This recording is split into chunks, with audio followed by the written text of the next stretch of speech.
Welcome to South Florida as the Cardinals play in Game 2 of this 3-game series.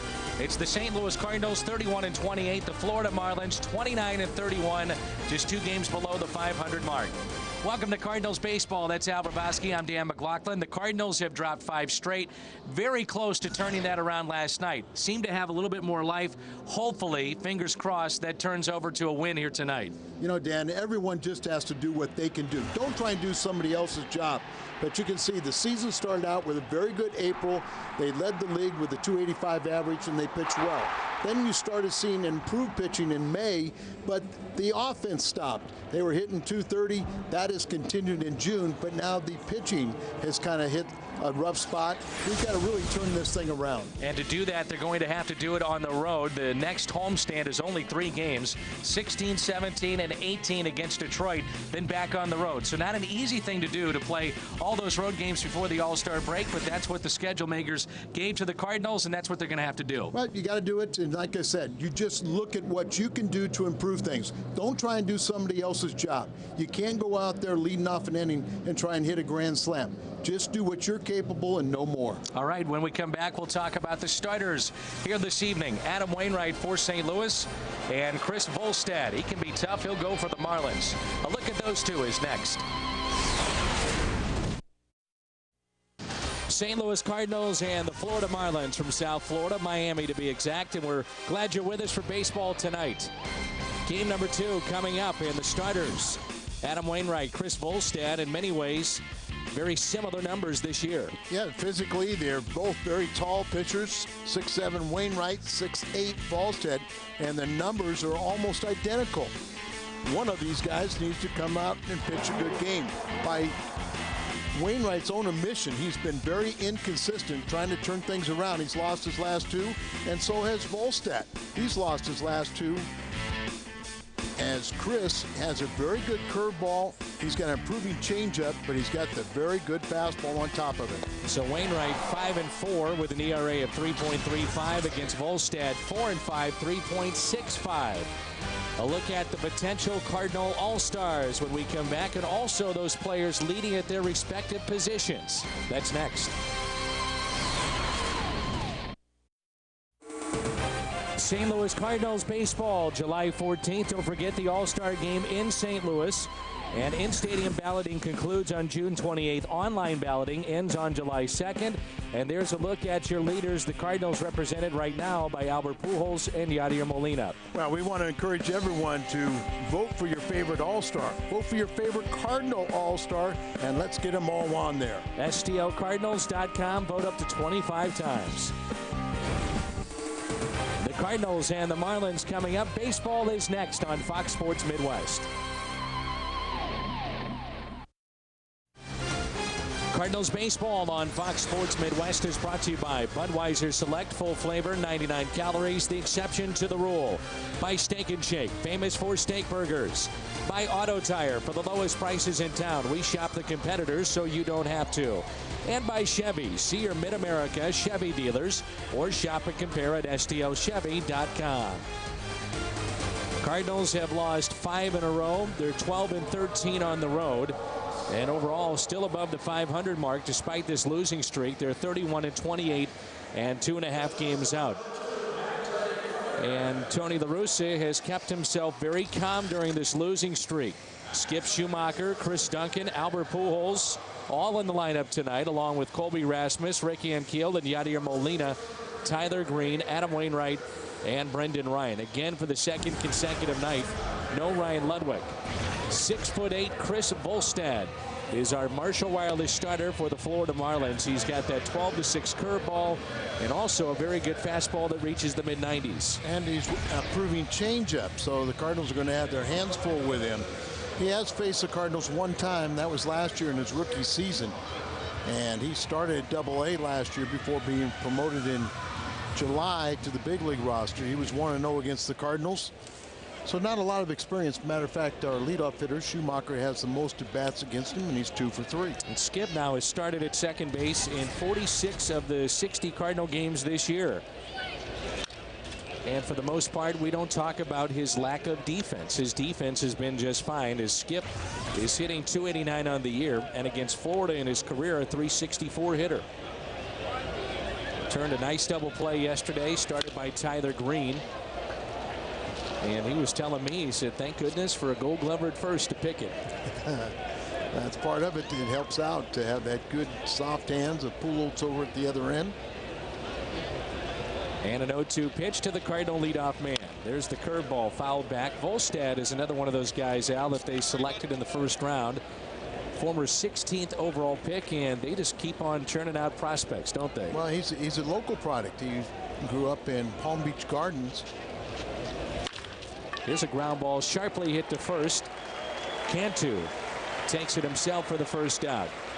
A look at the Marlins defense as the first out has been recorded. Coughlin, Cody Ross, and Hermida, the hero from last night, is in right. Bonifacio, Ramirez, Ugla, and Cantu along the infield. Volstad and Paulino, the combination pitcher-catcher here tonight. There's a look at Hanley Ramirez, one of the great young stars in baseball today. Jim mentioned how at the end of the pregame show, a lot of Cardinals taking extra BP. We got here early at the ballpark around 2 o'clock. And this was one of them. Chris Duncan, Ricky Ankiel, and Yadier Molina all taking extra batting practice here this afternoon. He was 1 for 4 last night. Here's a good breaking ball. He's got good stuff, and he should match up very well against some of the Cardinal hitters. Thinking of Duncan and Ankiel. If he can keep that changeup away from him and that breaking ball away from him. Fastball inside for an effect. They say he has a little trouble, you know, throwing the ball inside to lefties or keeping it away to right-handers. It has such a tailing action that a lot of pitches go back over the middle of the plate. But the Cardinals should see enough fastballs to do a lot of damage. Last year he was 4-4 in 15 starts before being promoted to the major leagues, and as you mentioned, finally came up. Here's a line shot into right center field. That will go to the wall for Chris Duncan. On his way to second base, he'll stay right there. You know, Tony La Russa, in watching him work with Chris Duncan today, Hal McRae was there as well. On the extra BP, Duncan seemed to be getting tied up on a lot of pitches. And one of the things that they tried to do is keep his weight back like he did here.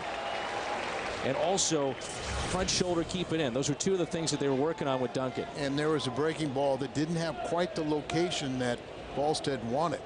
Over the middle of the plate, up a little bit, and you saw the slight adjustment as he recognized it, kept the weight back, and pulled the trigger. And that was the big thing that Tony La Russa pulled him out of the cage with and was trying to mimic his swing and showing him what he was doing.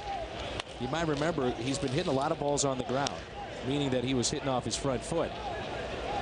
He's going to see so many off-speed pitches. Exactly.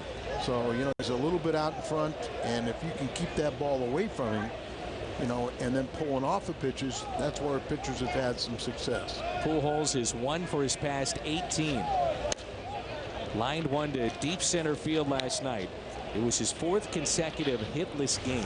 Only the 4th time he's had 4 straight hitless games. I don't know about you, Dan, but it really appeared that after the unfortunate accident, you know, the backswing that clipped Baker, and he took 6 stitches in his eye, probably won't play the rest of the series. He can pinch hit, and it looked like that really affected Albert. Sure did.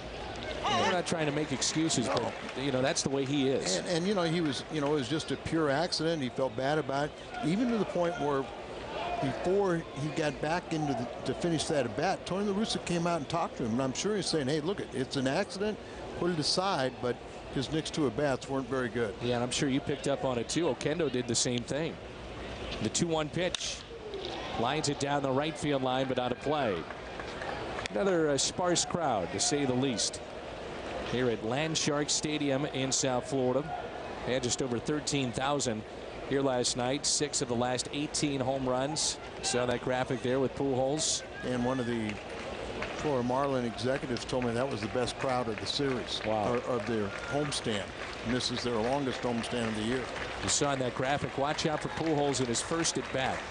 2-2. This is on the inside corner, full count. Colby Rasmus swinging a hot bat is on deck. And by default, he's in the 4th spot for the 2nd night. And Colby had a good night last night. But right now, nobody's swinging the bat any better. So he's trying to provide some protection for Albert. A 3-2 pitch to Pujols. He stays away from it and draws the walk. So ground out double. A walk to Albert Pujols. In steps Colby Rasmus. And with this streak, Rasmus has seen his average jump up to 265. And he's actually been smiling lately and joking with people, joking with us a little bit. That's good to see, because I'm sure, and we forget, we've heard about him for so long, we forget he's a young guy. Absolutely. He's 8-game hitting streak, 12 for 26 during that time, and he's just looking more and more comfortable. But this is his track record. You know, he struggles early in the season and then gets hot and really produces. First and second for Colby. Rasmus hits it into deep right field. Hermida is back. He'll look up, and it's gone. A 3-run homer for Colby Rasmus. His 7th of the season. RBIs 21, 22, and 23. And a 3-0 lead here in the first. That's the 13th home run allowed by Volstad. That's the one thing that's glaring, as when he makes mistakes, they get hit a long way. Colby already leading all rookies, and he gets a fastball, and he was ready for it, leading all rookies in home runs and RBIs, and he adds to that total. Just got over the wall and right, so a 3-0 lead. And here's Rick Ankiel. I know fans are always curious about the players and insight into players. Colby Rasmus is one of those guys, and by the way, Ricky Ankiel was out there earlier today too, but Colby is one of those guys so far that he's been very quiet, and he understands that it's Albert Pujols' clubhouse, it's his team. Molina, Wainwright, Carpenter, he's just trying to fit in. He gets on the plane. He's got no books, he's got no bag with him. He's got his iPod, and he puts that on with sunglasses and goes and sits down. He doesn't say much, but he's starting to open up a little bit more. And I guess when you start having success like this, you feel a little bit more comfortable. You feel a little more part of the team and can express yourself a little bit more. But by nature, he is a young man that's quiet. And his teammates are saying, boy, how'd you do that?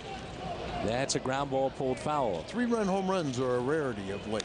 Put it in perspective, the Cardinals coming into play tonight have not scored more than 3 runs in an inning for the 12th time in 16 games.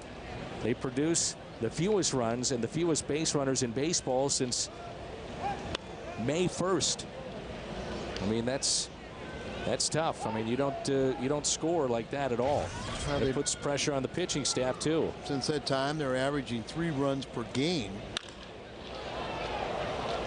And a high fly ball into shallow right center field, taken by Hermida.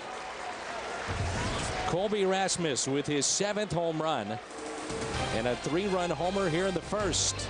After a half inning, 3-zip St. Louis.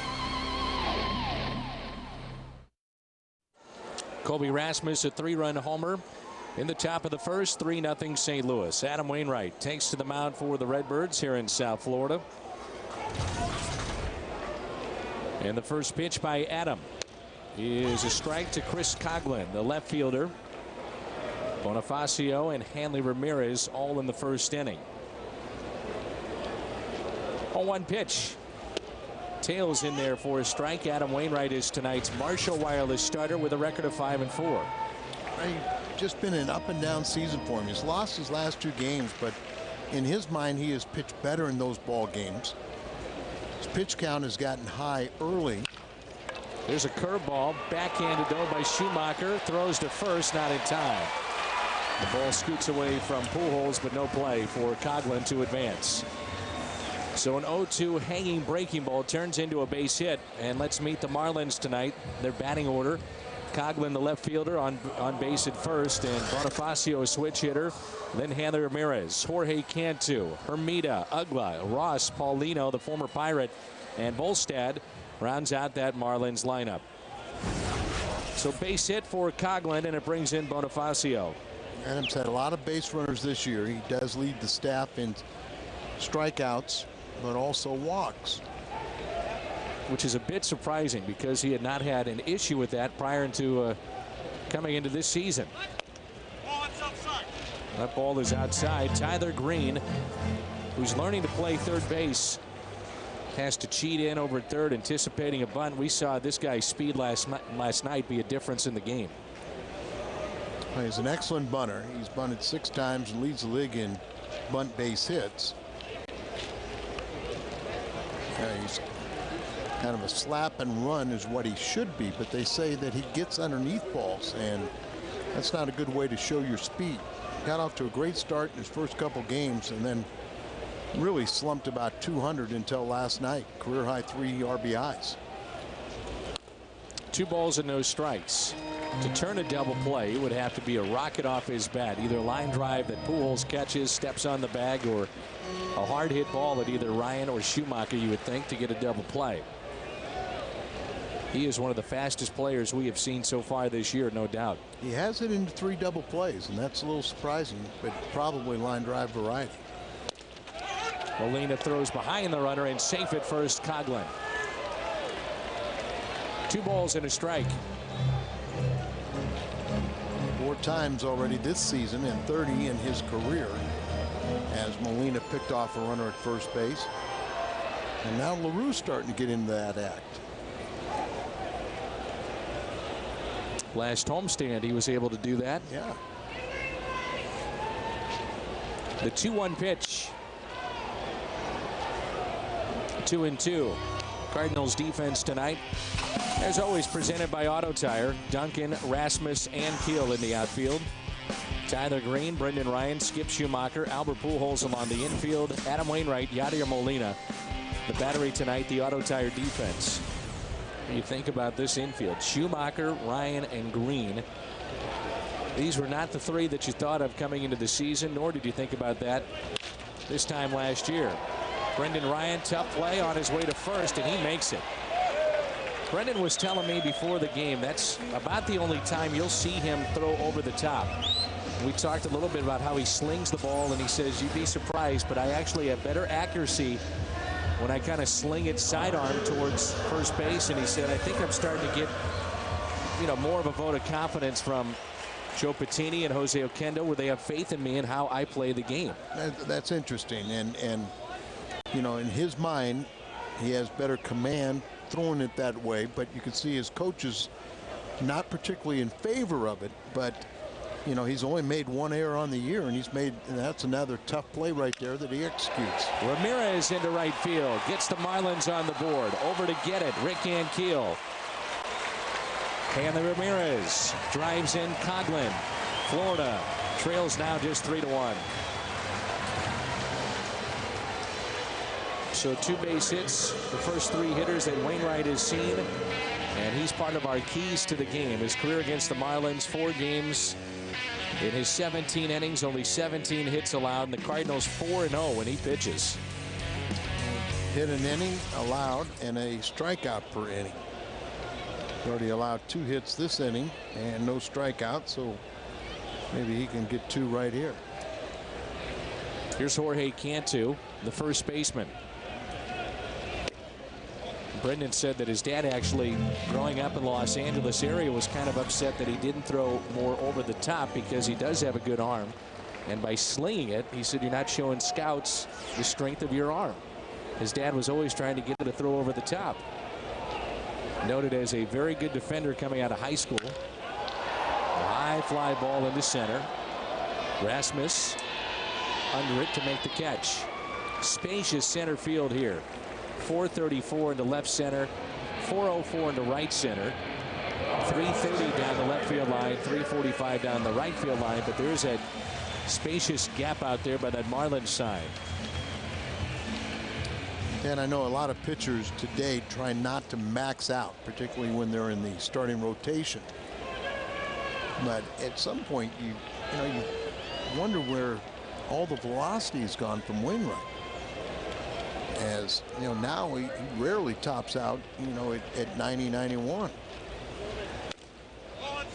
And when he was closing games out for the Cardinals, you could see him consistently hit 93 to 95. Yeah, and of course he's only going 1 inning, where now he's trying to space it out and he's going 100+ pitches.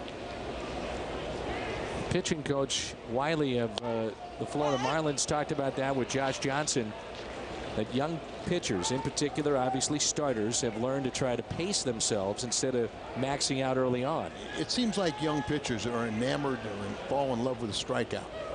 And as you mature and develop as a pitcher, you start realizing, hey, if I got to get a minimum of 3 pitches for a strikeout. I could have a 3-pitch inning and get 3 outs. So, you know, with the era of pitch counts, you forget about the strikeouts unless you get into a situation with a runner at third and less than 2 outs. You know, you just try and get your outs quickly and stay in a game much longer. And that's been part of his problem with his pitch counts this year for Wainwright. Here's a 1-2 pitch from Adam. Hit out of play. They'll move into their new ballpark in 2012 and leave what is a football stadium they've tried to convert for baseball. Landshark Stadium that is in the middle of nowhere. And nothing around it, so nothing to entertain fans before or after games. And I'm sure the new Orange Bowl site won't be much better. 2-2.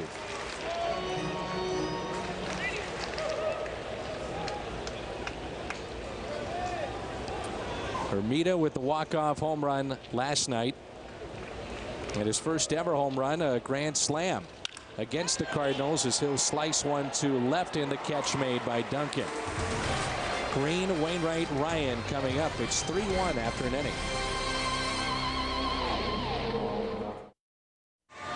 Our score here in Florida, the Cardinals lead the Marlins 3-1. Top of the second rolls in here on Fox Sports Midwest.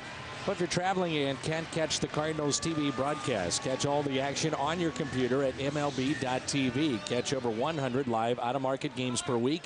For complete details, visit STLCardinals.com, where baseball is always on. Cardinals want to remind folks you can go to the Cardinals website and vote up to 25 times for your favorite Cardinal for the upcoming All-Star game. Here's Green, slowly hits it to short. Ramirez up with it and makes the play. Cardinal draft picks. Let's take a look. First round, Shelby Miller, then Robert Stock, who is a catcher and a pitcher, we understand. And then Joseph Kelly, a right-handed pitcher. Miller, first high school pitcher since '91 that the Cardinals have signed. Brian Barber. Yeah, in that first round. And he said he sees himself with the Cardinals in 2 to 3 years. Not just the school system, but the Major League club. Good for him. Reading some of the comments, he's not shy or not at all. And of course you couldn't call an 18-year-old cocky, could you? How old were you when you signed your first professional deal? 19. 19, okay. At that time, did you think you were ready?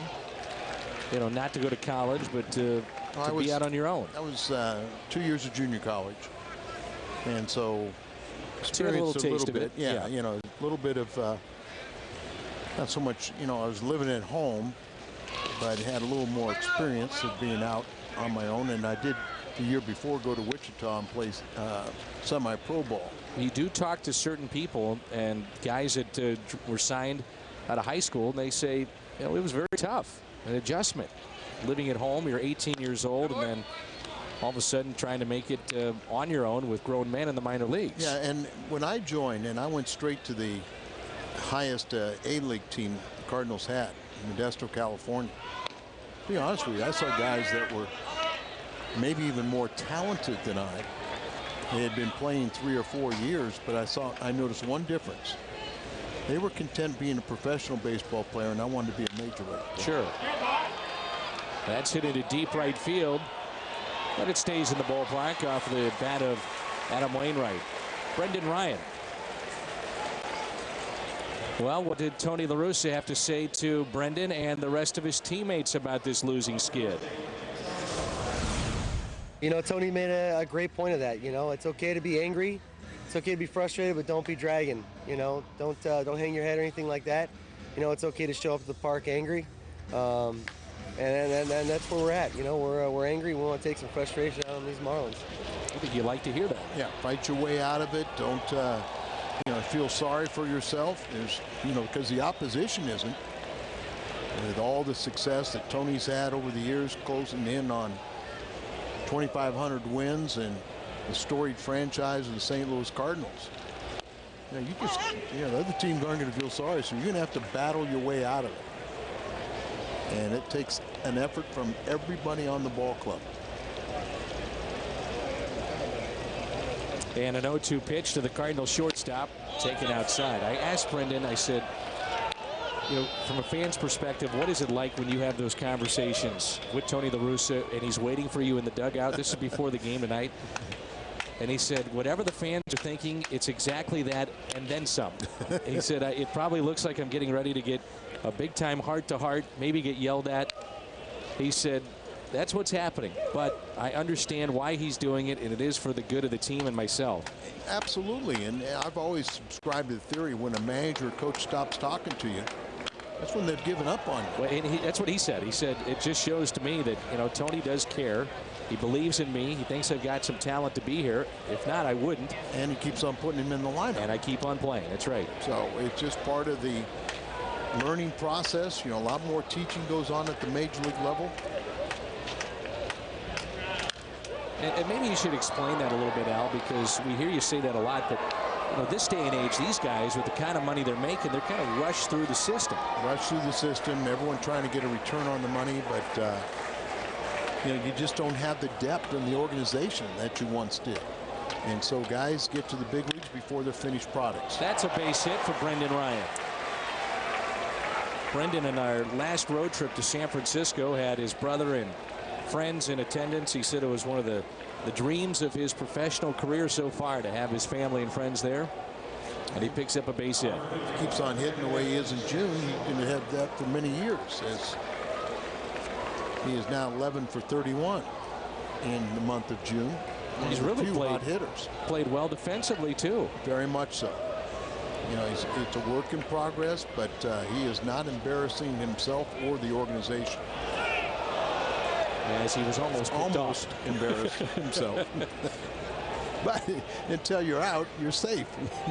And no embarrassment. I don't know about you, but we were in the clubhouse, and I was very surprised not to see Ludwig in there again tonight. And Tony La Russa thinking as Ryan is back in there, and he changed his mind as he noticed that 3 of the Cardinals' next 4 games against the Marlins and Cleveland come against left-handed starting pitching. So Ludwig will give Tony will give Ludwig a number of starts in the trip to Cleveland. The problem for Tony is he's trying to jumpstart a lot of guys. Brendan Ryan on his way to second base with a steal. His 6th steal. And we say he's trying to jumpstart a lot of guys. Unfortunately, it's too many that somebody has to set. So after a couple throws over, they pick the curveball, and he picks up his 6th steal.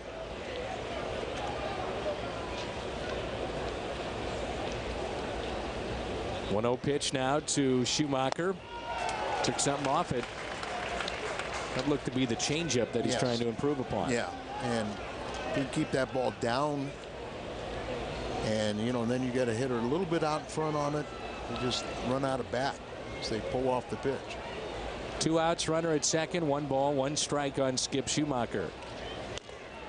This team got off to a great start collectively, offensively, in the month of April, and since then it's gone in a different direction. And that's totally understandable. And just think about the start that Barden and Thurston got off to in April, because they're just contributors. They're not going to be the focal point. How much do you think too, though, it's quickly with video and scouting, that all of a sudden there was a book on those guys real fast?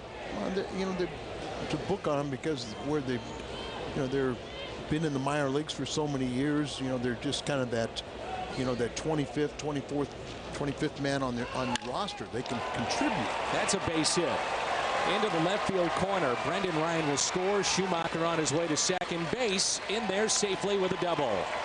He's 1 for 2 on the night. Cardinals back on top by 3 runs. It's 4-1. How about 4 runs in the first 2 innings? Well, that's the one thing is, getting the 3 spot has been rare. They did that last night. Tony felt like the offense coming around, but they only scored in 1 inning. Now they've come out and they've scored in their 2nd inning. Ideally, at the very least, you want to score 4 times, 4 different innings, and be successful. And if you put a couple crooked numbers in those 4, then you really got something going. But this team, going back to the part about Barton and Thurston, I mean, you can't put pressure on those guys. This team is supposed to generate its offense between the outfielders, whoever's in there, Albert Pujols and Molina. And we thought we were going to get a lot more contribution from Green, and Schumacher hit 300 last year as a leadoff guy. Uggla makes the play on Duncan. And the Cardinals add to their lead thanks to a 2-out RBI from Skip. Saturday, your Cardinals will be on Fox as Albert Pujols leads St. Louis as they try to keep pace in the NL Central when they head to Cleveland to take on Victor Martinez and the Indians. Interleague showdown. Also, the Mets and Yankees. White Sox take on the Brewers. Fox Saturday Baseball at 3 this weekend. First pitch, a strike to Dan Uggla. He was an all-star last year. It might be a game that he'd like to forget. He had 3 errors in the ball game. Fastball misses low and away. The first ever pitcher, starting pitcher for the Marlins, Charlie Huff. Charlie Huff, the knuckleballer. Retired when he was 46 back in 1994. Back in '84, he had 17 complete games. 17. Throwing that knuckleball, he could do that. Threw that pitch around 80-85% of the time. The dancing knuckleball, he called it. 2-2. Charlie, good guy. He may have pitched longer if it wasn't for a bad hip that he eventually needed replaced. And he is now the pitching coach for Class A of the Dodgers organization. 3-2 the count. Cody Ross on deck, and then Ronnie Paulino. This is what we're talking about with Wainwright, really not being able to control his pitch counts this year. Little check swing and just got a piece to stay alive. A lot of deep counts, and you normally see him just go out there and mow people down, but this year has just been that inconsistency. Leads the team in strikeouts, but also in walks. 1993, they came into the league. 97, they won the World Series. Did it again in 03. New ballpark in 2012. Broken bat. Shallow center. Going out, Brendan Ryan to make the catch. Well, this is the ultimate Father's Day gift idea. Play catch with your dad on the field at Busch Stadium. Sunday, June 21st. Play catch with your dad and enjoy a great lunch in the Cardinals Club. Tickets for this unique event are available today at stocardinals.com/catch. This gets sold very quickly, so make sure you log on right now. It's stocardinals.com/catch. Gotta have sold out the Champions Club for the 17th by now, haven't we? We're getting close. Yeah, I bet there's still a few tickets, so that's when Dan, Al, and Ricky will be up there in the booth and broadcasting from the Champions Club against the Detroit Tigers, who are playing very good baseball right now. Yes, they are. Jim Leyland, the former manager with Florida, now getting things done with the Tigers again. That's cut off by Ankiel. Here comes his throw. He'll fire it into the bag at second and safe. Hesitated just a bit. A lot of times guys that have good arms trying to live off their reputation. And if you do what Cody Ross did and not stop, you're going to find yourself many times are safe. Now watch how long it takes Rick to get the ball back in the infield. He's waiting for him to go, and then he challenges him, and he's safe. We were talking about, mentioned our hard-hitting Mark Whitten earlier, had a great throwing arm, but people used to run off him all the time because he wouldn't throw. It was almost as if Ankiel was daring him to go. Yeah, and he did. He baited him into doing it, and he went, and it turns into a double. The fans here, all couple hundred of them, absolutely love Cody Ross. The pitchers for the Marlins love him too. Very underrated defensive player. And then you have Ronnie Paulino. He's an NL Central favorite for years. Oh. 2 balls and no strikes. 0 for 1 this series. Hit one to deep center yesterday. Came in after Baker was hit by the bat of Albert Pujols. Cody Ross was picked up in 2006 from Cincinnati, so it's not like we haven't seen him before, but he's getting a chance to play here with the Marlins. 2-1 pitch. 2-2.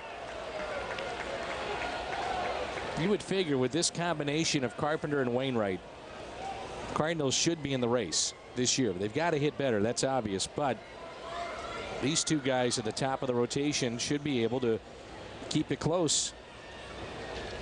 You think 2 out of every 3, you got that outstanding chance, not for just a victory, but to have a dominant pitching performance. And then we got to get Kyle Loesch back. Pinero's got off to the very good start. Wellemeyer is still trying to find himself. So the Cardinals, they're in good shape pitching wise when everyone's healthy. And a walk by Adam. First issue tonight. Cardinals have lost 5 straight and 6 of 7. Al, how about this? They haven't won when allowing more than 2 runs since May 10th. Yeah, that's a telling stat. Is you can't always rely on that pitcher to shut down the opposition totally. Runners at first and second with 1 out. And yet if you're a pitcher out there, you can't worry about how much offensive support you get. You just have to worry about your aspect of the game, shutting down the opposition. Here's Volstad. All 6'8" of him. Volstad, when he made his major league debut as a starting pitcher, was against the Dodgers and picked up his first ever base hit in that same game. 0-83 this year, no homers, no RBIs. 5 for 50 in his career with 3 sacks, and only 1 sack as he's 2 for 24 this year with 1 sack. Telling stat now is on base percentage this month. The Cardinals as a team only at .276. Yes, that's what we were talking about. They've just received very few walks. Brendan Ryan can go to second, out there on to first, and a double play. Good turn by Skip Schumacher, 6-4-3. With Paulino bearing down on him at the bag. 4-1 after 2. Albert's coming up. Cardinals baseball on Fox Sports Midwest is brought to you by Kia Motors. To learn more, visit kia.com. By Aflac, we've got you under our wing. And by the Casino Queen, home of the loosest slots. Another gorgeous day here in the Miami area. The Cardinals have a 4-1 lead here on Fox Sports Midwest. Game 3 tomorrow. Todd Wellemeyer will get that start, and we'll have it for you here on Fox Sports Midwest. Could be a hot start tomorrow. He's working on hydrating himself. It's a rare day game, but the Marlins are playing day games for getaway games this year. First time they've done that. The only site with Fan Protect Guarantee, StubHub. The only site with Fan Protect Guarantee. Get your tickets at StubHub. They would play Sunday afternoon games, but they would not play weekday games during the afternoon. I can't imagine it's going to hurt their attendance. If anything, it might help. Yes. Try something new. Pujols first time up, walked and scored. Base hit for Albert. There it is. That hit in the string comes to a close. And watch him go on a tear now. He got a hanging off-speed pitch right up in his eyes, and a lot of times you go back to basics and you try and stay on pitches a lot longer. You look for up the middle, opposite field. Watch Albert as he recognizes the high breaking ball and just shoots it to the right side for the base hit. Colby Rasmus is homered here tonight. A 3-run shot to get things going for the Cardinals back in the first. His 7th of the season. And Rasmus very well now could find himself in that conversation. Probably already has for Rookie of the Year as long as he continues to go like this. No doubt about it. He's leading rookies in home runs, RBIs, doubles, and the batting average is on the climb. Pujols is running. Great jump. Throw down to second, and he is safe. Wow. Throw may have beaten him. I'm not going to say that the throw didn't beat him, because the throw did beat him, but did they get the tag down? Albert leads the club in stolen bases, and Paulino's throw is good, but it looks like he gets right down on the tag. Get a better look.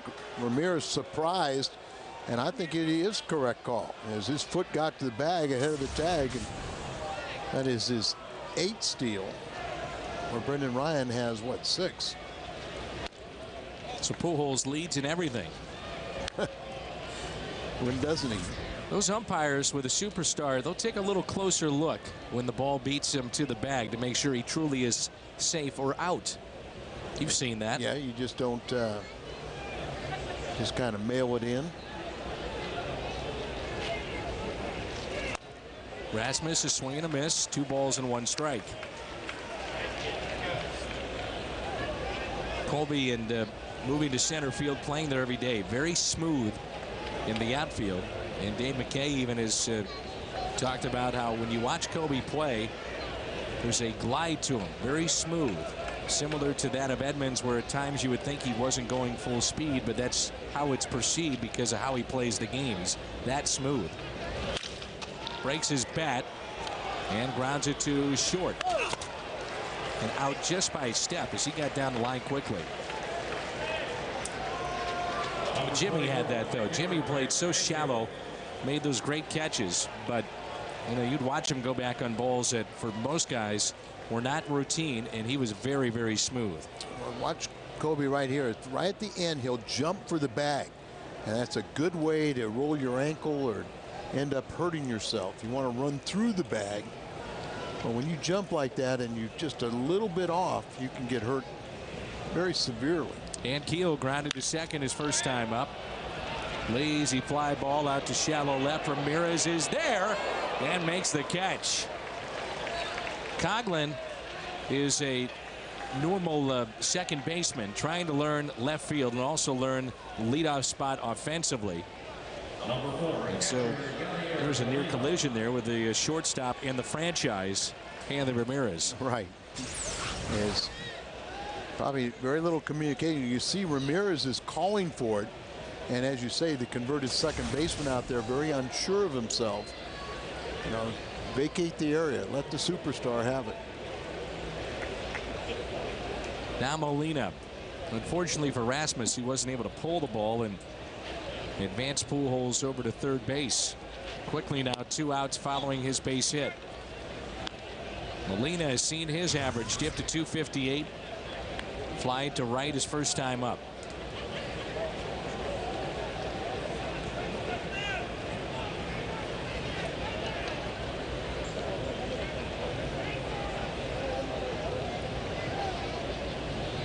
(1-0) pitch on its way. 1 ball, 1 strike.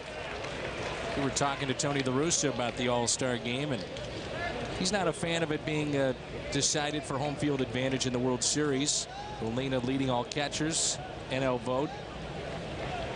The same thing that he kept on saying to us is that it's to him the greatest collection of baseball players at that particular time on the planet. If you love baseball, you're going to love the All-Star game.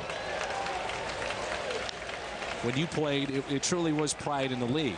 Yeah, I mean, the league presidents, which we don't have those anymore, would come in and make a speech and the pride of the league. And back then, the National League dominated over the American League, but that has turned around. And Tony was giving credit to Tom Kelly. And he said some people have said it, gave him credit, but he said, I came in the second year, and when they turned it around, it was Tom Kelly who did a really good job of getting the guys to play for the pride of their league and the bragging rights.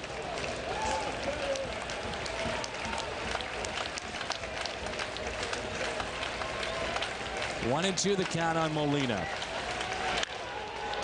Yachty hits it into center field. Ross is there. Cardinals straying a runner. Top of the lineup for the Marlins coming up.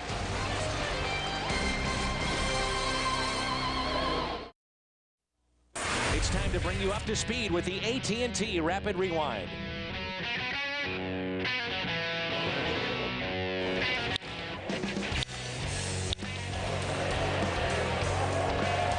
AT&T, the nation's fastest 3G network. AT&T, your world delivered. Get you caught up to date. The Cardinals lead it 4-1. Bottom of the third rolls in. Top of the lineup, Coghlan, Bonifacio, and Ramirez. And the first pitch is taken for a strike. Coghlan singled and scored first time up back in the first. Looking forward to the All-Star game coming to St. Louis July 14th. Just want to make sure we got a lot of Cardinal representatives there. And going to be a little bit of a disadvantage as the Cardinals and the Busch Stadium ballot will cease at a relatively early time because the Cardinals got those last 10 days on the road. Stadium balloting around baseball done on the 28th of this month. Online balloting ends on July 2nd.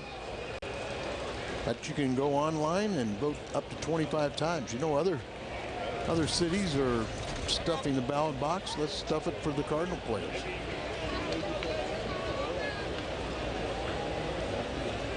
We don't like that you can vote up to 25 times, but everybody else is doing it, so go ahead and do it. Just missed inside, 3-1. You do that at STLCardinals.com. Got ticket giveaways and the promotional dates as well, and news on the team at STLCardinals.com. 3-1 pitch. Where is that? A little bit low. Had a chance to visit with Dave Duncan and ask him about big number 50 here tonight.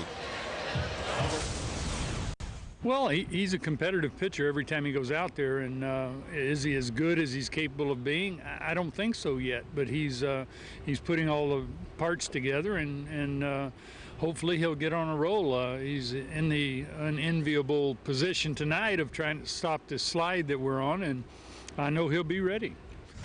Doesn't mince words. That's Dave Duncan, the Cardinal pitching coach, and as he said, Wainwright can be a little bit better, as we've seen. No, there's no doubt. I mean, he has not been the dominant pitcher that we've seen in the past, and and there's no reason why he can't be. But he's given up a lot of walks, a lot of base hits. He's had 105 base runners in 80 innings. You just don't expect him to lead the club in walks. So he's a lot more hits than what you kind of assume that he would give up, because he can be that dominant force. Coghlan with 3 steals this year. Yachty since 05 has thrown out 42% of would-be base stealers. The show bunt and a strike. Last pitch prior to that one looked to be pretty good. Yes.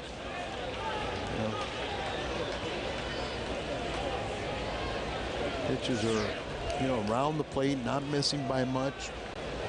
Consistency on the curveball to me has been lacking.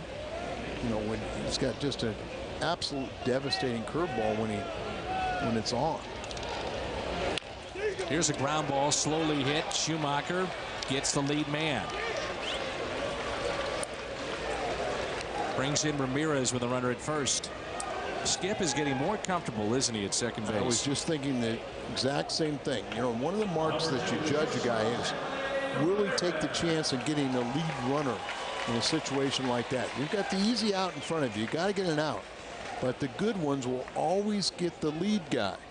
And it was good to see that Skip feels comfortable enough to really kind of make sure, the more difficult play was going to second base, and he executed it. Hanley Ramirez, base hit into right his first time up. And an RBI. 4-1 Cardinals. Electrifying player, Ramirez. He was in the leadoff spot in the lineup for the Marlins a year ago. Had 33 home runs, and 9 of the 33 were leadoff home runs. Now they got to slide him down to where he is more like the complement to Albert Pujols for the Florida Marlins. There was some concern that he put on weight in the offseason that would take away from his range defensively at short. He almost has that Edgar Renteria body. Yes, very much so. And they said it wasn't bad weight. He really worked out hard, but they're just concerned with the extra weight playing that type of position. And possibly down the road, you see him converting to a third baseman. But that's a few years away. They were concerned about Miguel Cabrera here a few years ago. That ball scoots away from Molina. So advancing on the play, Bonifacio. That'll be a wild pitch charge to Wainwright, who has also walked 2. Curveball gets down and blocks it, but couldn't smother it as it, the glove is between the legs to block that hole, and then you're trying to engulf it, leaning over and having the ball come up and hit your chest protector, but it's scooted away. Florida Marlins are 15-17 here at home. They trail by 6 games in the National League East, 29-31 overall. There's a check swing, and he went. Strikeout of Ramirez. First strikeout tonight for Wainwright. That's a big one there. He's an outstanding hitter and a clutch hitter. So Wainwright just finally get that good breaking ball down, and he offers at it, breaks the wrist, and he gets that strikeout. Jorge Cantu now. Runner at second base. Cantu fly to center. 0 for 1 tonight. Cantu saw some big league curveballs from Carpenter last night that really had his knees buckling. I know Jason Mott was very frustrated with his lack of a breaking ball, his slider to Hermida last night, which turned into the game winner. And I talked to him before the game. Jason said he's learned from Ryan Franklin and some of the other veterans down there that you just put those games behind you, just like he did on opening day. He said, I can't take it back. He said, probably pitch selection is something I question. He said, but even if we go with the slider, which they did at that time, he said, I've just got to be better and put it out of the zone. But, that's tough for. He's in a tough spot because he's throwing to a veteran catcher who recognizes, being the best in the game. And if Yachty calls for that pitch, it's kind of hard to know. It's like, well, yeah, I didn't want you to throw a strike. The 2-1 pitch. 2-2. And Mott said he's gone back and looking at tape. He said one thing you find out quickly at this level, you leave one up over the middle of the plate. He said that was probably a little bit inner half. He said, but it was up. Well, that's even worse. You get hit. Yeah, and to me though, he's going to have to realize that in those situations, you're going to throw the slider. You throw it to where you can't get beat with it. You throw it off the plate. And that's what he was saying. Yeah, and that's where I think and I rarely will question pitch selection, but it was a 1-1 count. You're going to fall behind by not throwing a strike with it, but a right-hander throwing that to a left-handed hitter, it's not like you normally throw it to a right-hander. Fought off into right field. And Keel's only play to get it back into Schumacher, and a 2-out base hit. And it cuts a lead now to 4-2. Jorge Cantu with his 43rd RBI. He is a legitimate hitter here. And just kind of fights this one off for the inside-out stroke. This is a game where, these Florida Marlins, don't take them for granted. They have very capable of coming back and thumping you. A lot of power in the middle of this lineup. They had 14 arbitration-eligible cases at one point going into the offseason a year ago. They had to make a decision on a lot of players. Kevin Gregg, their closer a year ago. Hermida was one of those. Mike Jacobs wound up with Kansas City. They picked up Nunez for him, but this being a low-market franchise, they're not going to spend a ton of money. They had to be very diligent in how they spent it. Schumacher over, can't get it. just under his glove. A base hit for Hermida. It brings in Dan Uggla. Let's go back to Bonifacio, who's a speedster, but look at how the inside part, you know, whether you do it with the inside foot or the outside foot, you just want to end up right there, and you can just spin off of that one and really not have a big rounding turn to where you waste a lot of time. Proper way of touching the bag, the inside part of the bag, and just pushing off with no wasted stride. Be careful here. Uggla with 11 home runs. That's the pitch that they've been getting him on. It's been that breaking ball on the outside portion of the plate. They've been throwing that in all the at-bats last night and earlier today. Well, he leads the club with 11 home runs and became the quickest second baseman in Major League history to reach 100 home runs in his career. Did that in only his 509th game. And he broke Soriano's record at 536. 1 ball, 1 strike. He's been, since he's been a Rule 5 pickup and one of the better ones. But you just kind of wonder now if he's gotten home run conscious to where he's sacrificing his batting average. This is a Rule 5 pickup. Not bad return on your investment here. Came from Arizona, right? Rule 5 and 05. 3rd year now with Florida. 1-2 the count.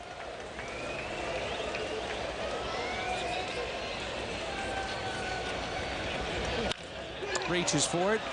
Brendan Ryan force play at second. There's that pitch we were talking about, breaking ball to get him to reach, and the ground ball. They cut the lead though to 4-2. Well, during tonight's telecast, you can interact with us at Fox Sports Midwest via our new Cardinals Live blog. Pat Paris and the gang. They're in the studio in St. Louis. They'll answer your question. Jim Hayes will chime in from the stadium with his views of the game. Jim? We're blogging away here, Dan. The last blog we have from Pat Paris is that he was choking on salad, but he's okay. Well, as you can see, you make sure that you go to foxsports.com/Midwest to get the latest on the Cardinals from Pat Paris. Yeah, I'm sure glad he's okay. That's good news. Yeah. Well, there's other stuff too we're blogging about. Right on to the game action, isn't it? Well, what are you writing about? I talked about Skip Schumacher and how I believe that his range is a work in progress, but I'm amazed that he can maintain a good batting average while basically learning a new defensive position on the job.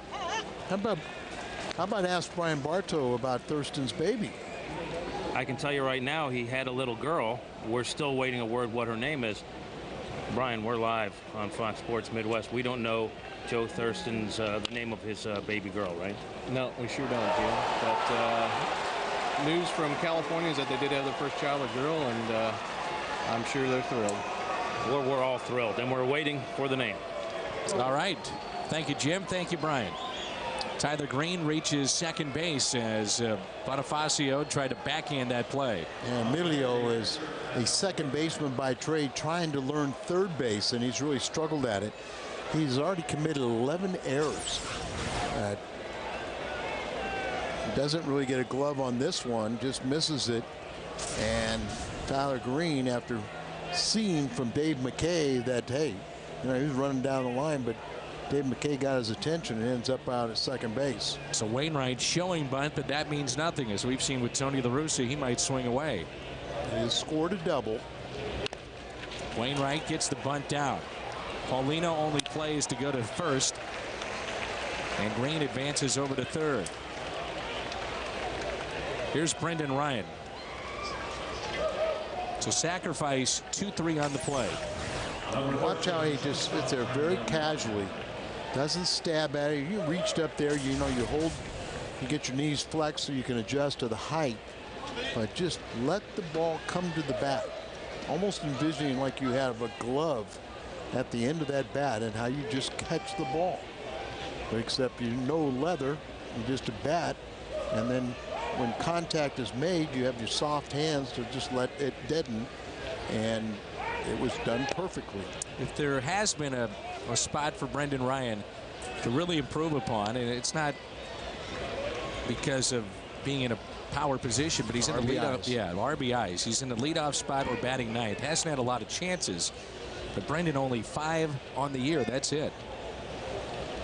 And he's had quite a few chances of late. He has driven in a couple the last week or so. Here's a 1-0 pitch.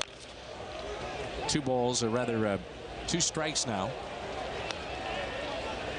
1 ball, 1 strike on Brendan. Would you think about the possibility of him putting the ball in play with a bunt? Well, you always think of that, and Tony La Russa's implemented that, and especially with these 2 guys, the base runner and the hitter, that is a possibility. But I think you're also, you know, you're sitting there trying to show a vote of confidence and thinking that I know you're going to drive him in swinging. There it is, base hit for Brendan Ryan. And an RBI, his 6th on the year. He's 2 for 2 with a pair of singles. Green scores 5-2 Cardinals. Once again, battle your way out of it and score in more innings than one. Cardinals now have scored in 3 different innings. Hard hit ball, the infield drawn in, gets by Ramirez, and he has his 6th RBI of the year. And that batting average has to be over 300 now. Yep, 2 for 2, came in at 295. Schumacher with an RBI, 2-out base hit back in the 2nd inning. Brendan stole the base, second base back in the 2nd inning, came around to score.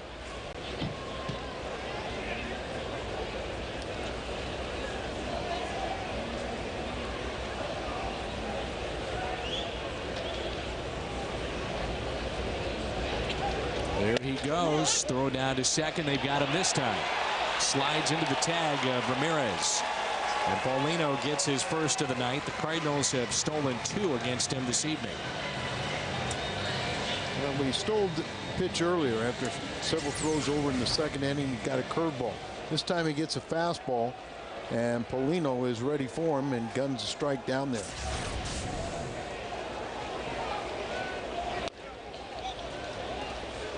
One ball, 1 strike on Skip Schumacher.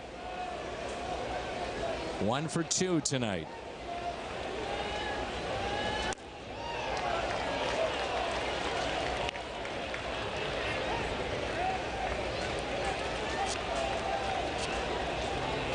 Twice in this series, Skip has had the turn of a double play at 2nd base.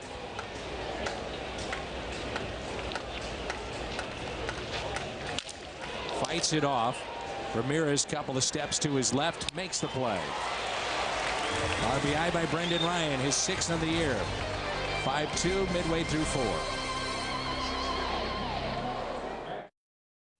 Visit On the Run at mobile locations now through July 4th to purchase raffle tickets to win a game-used autographed Cardinals road jersey from Jackie Robinson Day. And you could be the winner of the Pujols jersey and 2 party room tickets against the Dodgers in July. On the Run at mobile, you can register. Cody Ross, Ronnie Paulino, Chris Volstad, 7, 8, and 9. And for the 3rd time tonight, the Cardinals own a 3-run lead.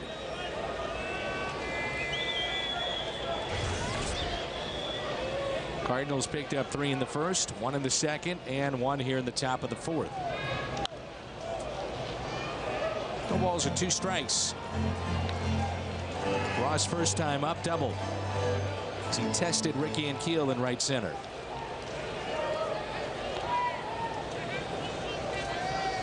Wainwright's about ready to throw his 60th pitch of this game.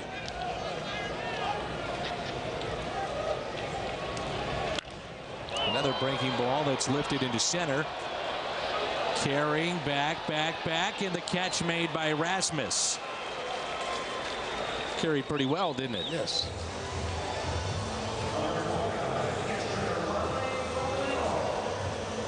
This date in history, 1997, Marlins pitcher Kevin Brown throws a no-hitter against the Giants. He misses a perfect game by 1 pitch. Marvin Bernard was hit by a pitch June 10th, 1997. This date in history brought to you by Schnucks. A.J. Burnett has a no-hitter. Al Leiter a no-hitter. And quickly 2 outs. Okay. You know, the New York Mets, for as much pitching as they've had over the years, they have never thrown a no-hitter. Tom Seaver, Dwight Gooden, his tremendous season. Yeah. Santana now, but guys like Madlock and Kuzman. And a strike to Volstad with 2 outs here in the bottom of the 4th. It looks like as the game has progressed, Wainwright started to throw that fastball with a little bit more velocity. Maybe he got a little mad. You know, so I said it's okay for hitters to become angry. You know, maybe Wainwright's saying, hey, that's it. You know, I'm tired of giving up hits.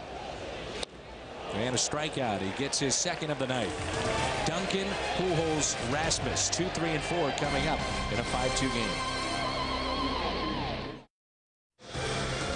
Top of the 5th rolls in, and Cardinals baseball on Fox Sports Midwest is brought to you by AT&T. Switch to the nation's fastest 3G network. AT&T, your world delivered. And by the double cheeseburger extra value meal, now just $2.99 at McDonald's. All the things you've done, Al. Have you ever been in a blimp? I had an aunt that got married in one. You're serious? Yes. Your aunt got married in a blimp? Yes, which was very romantic. Well, I mean, this was back in the 50s. So I mean, that was quite a rarity at that time. This was the one that was the brother to the political puppet head of Hungary at one time. How come I just can't get a normal answer? No, I've never done it. Wish I would. Looking forward to doing one this summer with June. You know, we're going to fly over California, whatever. Instead, my aunt got married in a blimp. Well, Dan, consider the source. What would you expect to be normal? I'm done asking those kind of questions. Sticking to baseball. Well, yeah, I mean, you asked a question. I gave you the answer. I can't blame you for the answer. You gave me what I was looking for, an answer. Backhanded by Ramirez and out at first. Well, give Duncan some credit for the way he hustled out of the box as he made that a very, very close play. Reaching for it, just gets a piece of it, but running hard all the way. And he was out, but it was a very close play. He runs pretty well, doesn't he, for a big guy? He does, especially, you know, from first to third, once he gets things moving. And you don't want to be at the other end if he's sliding. No. Firestone leaderboard, Pujols with 51 ribbies this year. That's in the top 5. Adam Dunn also in the top 5. That is wound up being a good signing for the Nationals. No doubt about it. And a late signing, one that's really paid off for them, as they are cost conscious. Talking about the Marlins, it was a great and a telling stat last night. What is it? Their payroll was $3 million more, or $3 million less than A-Rod's annual salary. Correct. It's unbelievable. And, you know, and every day they've got some really, you know, bright young pitching. So, I mean, they're coming out there and they're really, you know, they're not an easy, you know, a team that you just take lightly. There's their owner, Jeffrey Loria. Now, he was the owner back in 2003 when they beat the Yankees for the World Series. Well, Abud just texted me and says, why did my aunt get married in a blimp? So you could have asked that a question and I wouldn't have an answer for it. I think I might have. Pujols breaks his bat, popped up. Cantu is there. So quickly 2 away here in the top of the 5th. Get our thinking caps on and take a look at the Aflac trivia question. How many no-hitters in Marlins history, excluding Kevin Brown? We talked about 2 of them. Yeah. Sanchez. That would be another one. So 3, I believe. Yeah. Sanchez, Burnett, and Al Leiter. How about that, though? 4 no-hitters since they've come into the league back in 1993, and 2 World Series titles. They were over 500 last year, but I think they've only had 3 or 4 years that they've been over 500. And 2 World Championships. Paulino makes the catch. It's 5-2.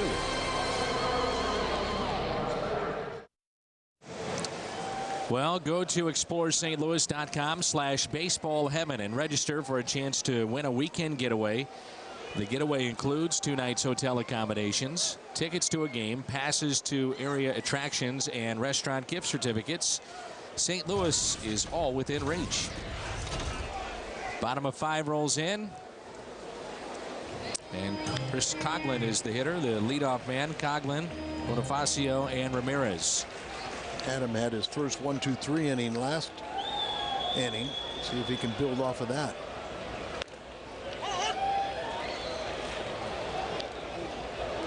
Coghlan singled and scored in the first and walked in the third.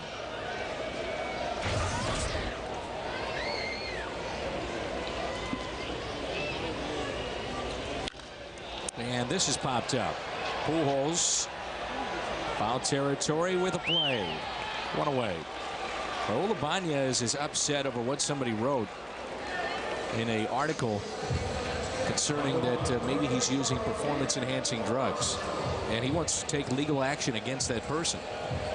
He said, why should they be able to write something like that and put my credibility on the line? And he said, I'm willing to give back every dime I've ever made if it's false. And he said, I've been tested, and people look at me why I haven't done this. And we talked about it when he was in St. Louis.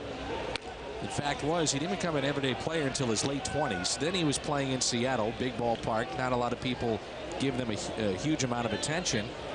Moves into a situation, Citizens Bank ballpark. Ball flies out of there, and he's also playing in the middle of a very good lineup. He's got protection. Yeah, he's got protection, and you take a good ball player, and he's always been one, and you put him with a better team, and all of a sudden they, become having a season like he's having. He's just having a remarkable season, and you could make the case he's the best free agent signing this year. I think so. Absolutely. If you're clean, by all means, sue. The Pujols has come out and put himself on the line with what he said in Sports Illustrated. Sure. And that's the problem with today's players. If you are clean, you're tainted by association. Think about, for the guys that are clean in this era, 20, 30 years down the road, and people look at these numbers and they'll say, well, who knows? And even Albert addressed that. 1-out walk to Bonifacio, so watch out for him and his speed. 11 steals on the year. That's unfortunate, though, for the players that are clean. Yeah, and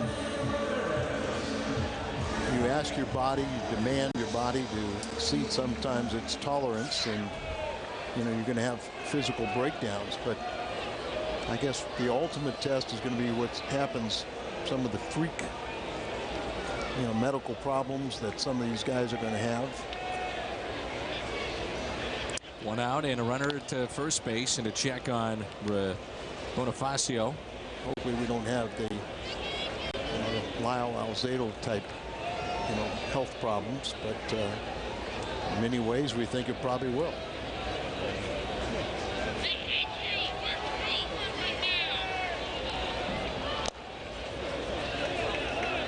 And ball 1 to Ramirez, single to right with an RBI in the first.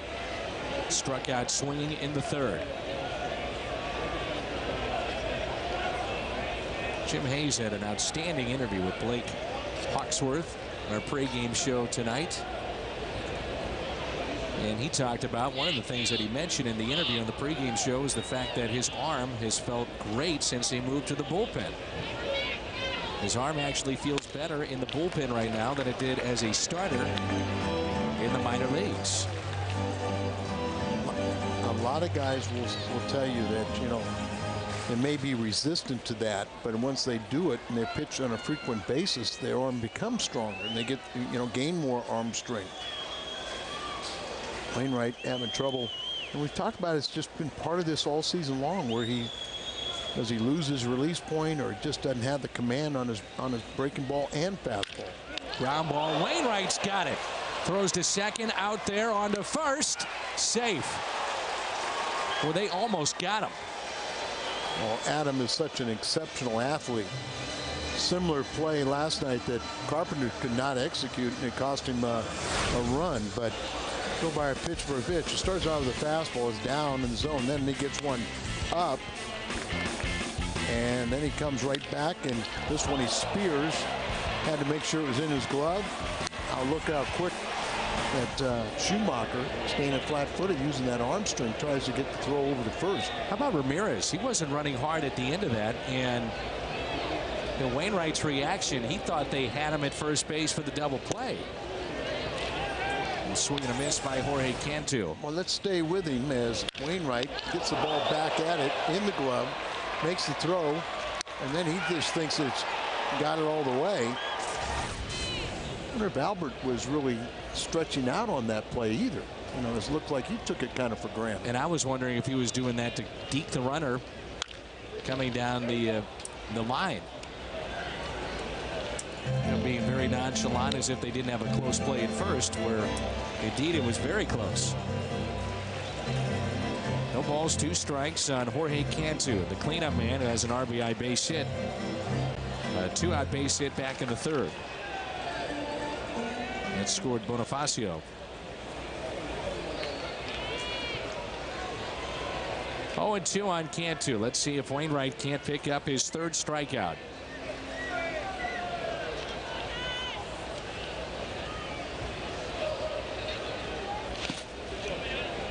Go back to the double play once again, started by Wainwright. Throws it here now, flat-footed, throws it there, and then you see how casual Albert is at first base. Whether he assumed that Ramirez was going to be running hard, but if he stretches out, he's out.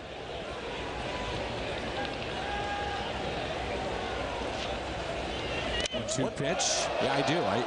And it's one thing if you want to deke, like you're saying, but then at the last second, right? You say, okay, now I've tricked you. Ball ended up in the stands. And clearly you could see Ramirez. That's the 2nd wild pitch by Wainwright tonight, but Ramirez at the end of it wasn't running hard. And Pujols did not stretch, so no double play. And now he's out there in scoring position. 2 balls, 2 strikes. Cantu drove in the last run. And almost hit by that pitch. You can see it's been a struggle, even this inning, more so than the other ones with that release point. Well, and that's what I'm talking about. Whether it's the fastball or the curveball, all season long, it just haven't had the consistency, and that's why Dave said, you think he can get better, and the truth is absolutely. But he's such a competitor, he'll be out there battling with less stuff. Ground ball. Brendan Ryan backhands and takes a hit away.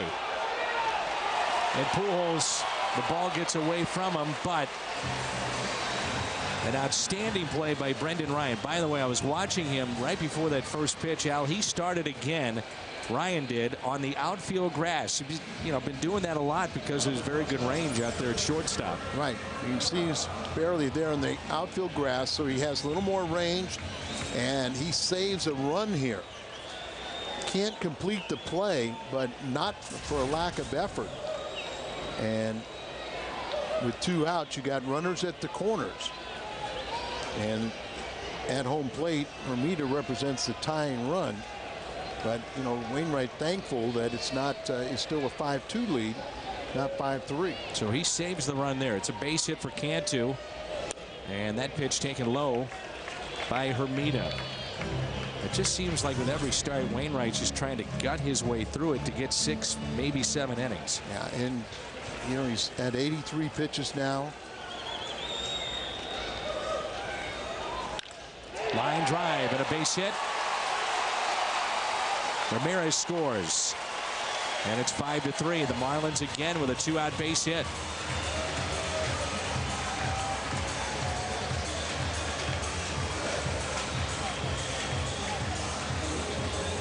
problem. You know, you get 5 runs that with the Cardinals pitching should be good enough, but you're still in the middle of a ball game. And for me to go in with a pitch out away from him, good piece of hitting, drives in his 25th run. But they're still batting. It has been breaking ball after breaking ball outside portion of the plate to Ugla. Well, we don't see inside pitches anymore. And with him, though, I think it becomes a case where, like you said before, Al, he is pull conscious, home run conscious, so pulling out the pitches. If you make that good breaking ball on the outside corner, you get him out. Yes, but I mean, I'm talking about other hitters. Yeah, you know, you're seeing very little pitching inside. You know, you're missing location, so it's in the middle of the plate. There it is. Ground ball, Brendan Ryan, and out at second. So Florida strands 2, but they pick up a run. Cuts the lead to 5-3.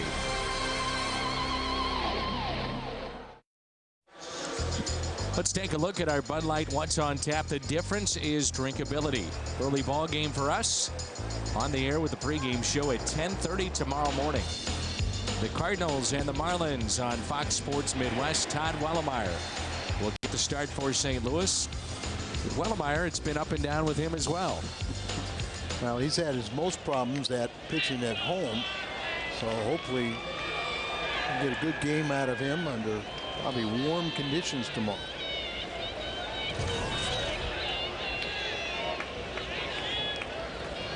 Rick Ankiel to start the 6th. 7 hits aside, no errors in this ball game, and a 2-run lead for the Cardinals.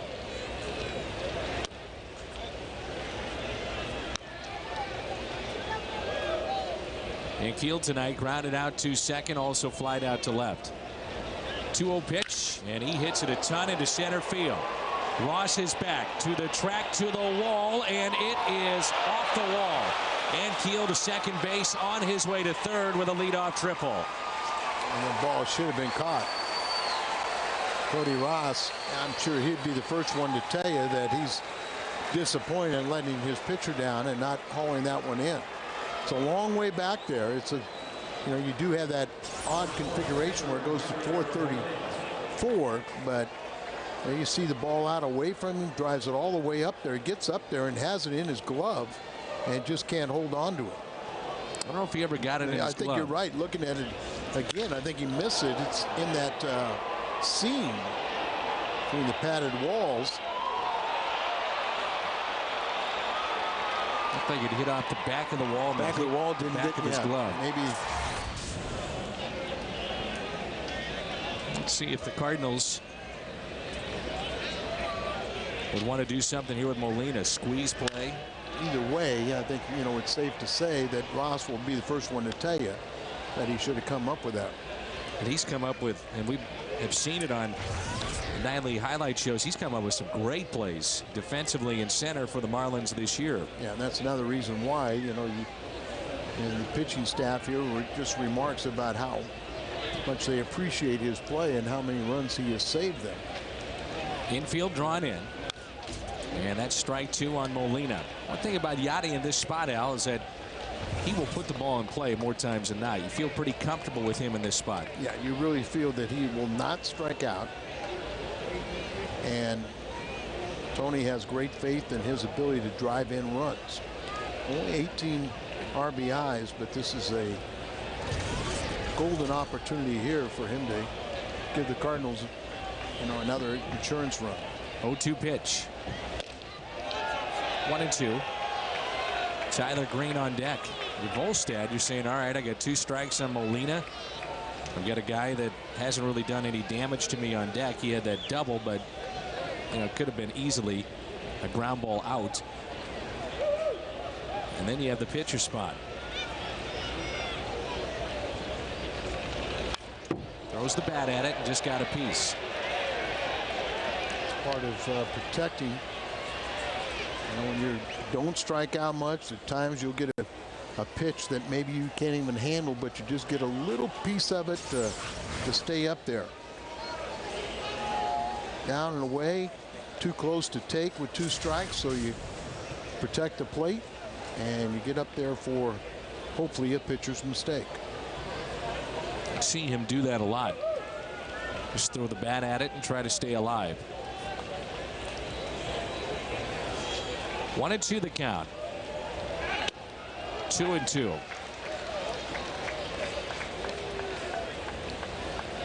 Molina out early today to work on hitting, as he has been frustrated as of late.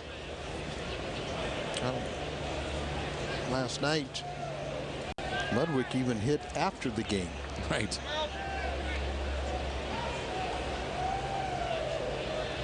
I still don't understand why Ludwig didn't go on a rehab. 3 days, 4 days right before when he was ready, and then activating. Good pitch. Right in on him, fouls it off his front foot, but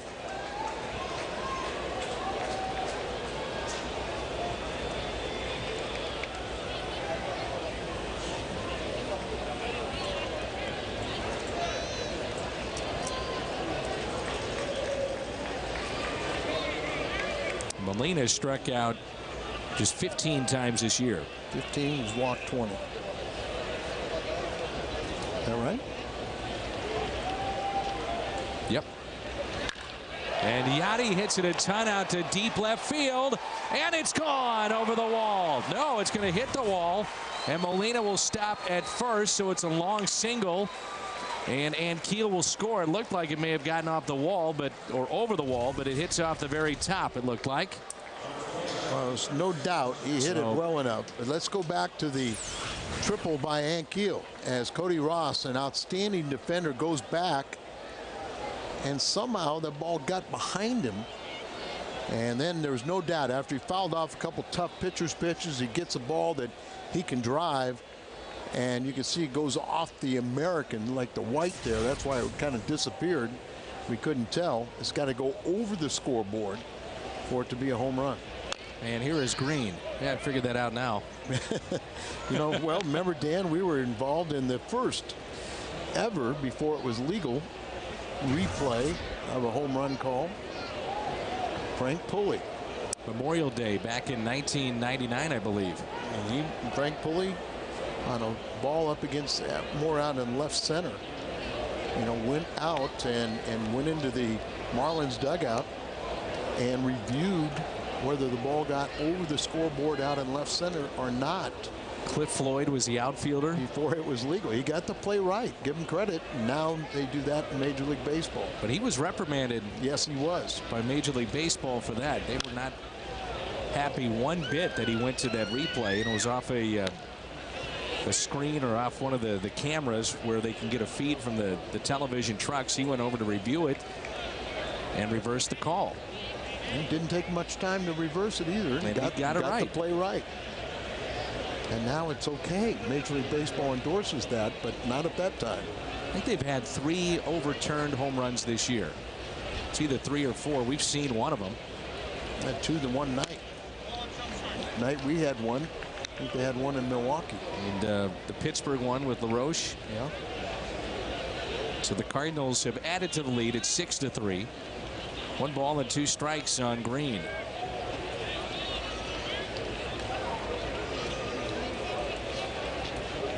Green with a double past Bonifacio.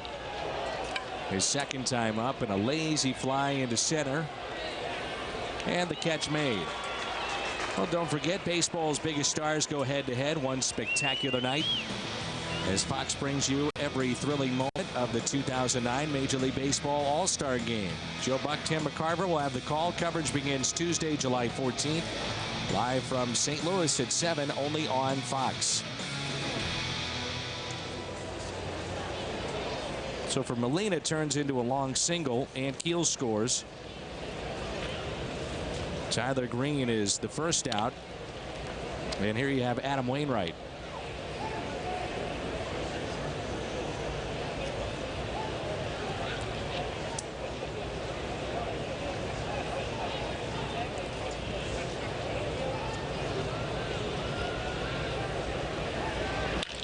And that is hit into right field. Backing up for Mita to make the catch. Molina back to first.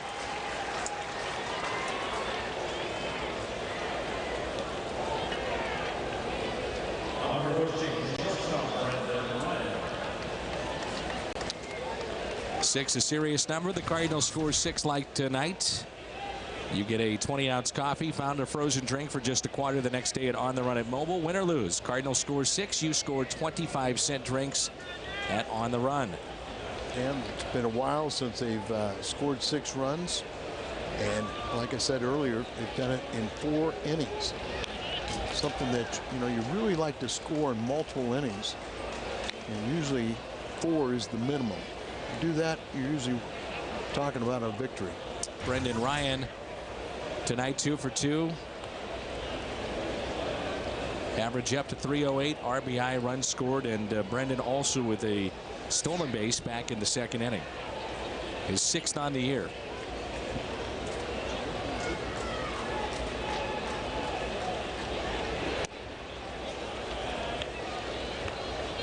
Played umpire Sam Holbrook is not calling low pitches for either side. Definitely high strike zone. Yes. Here's a 1-1 pitch. Breaking ball pulled foul.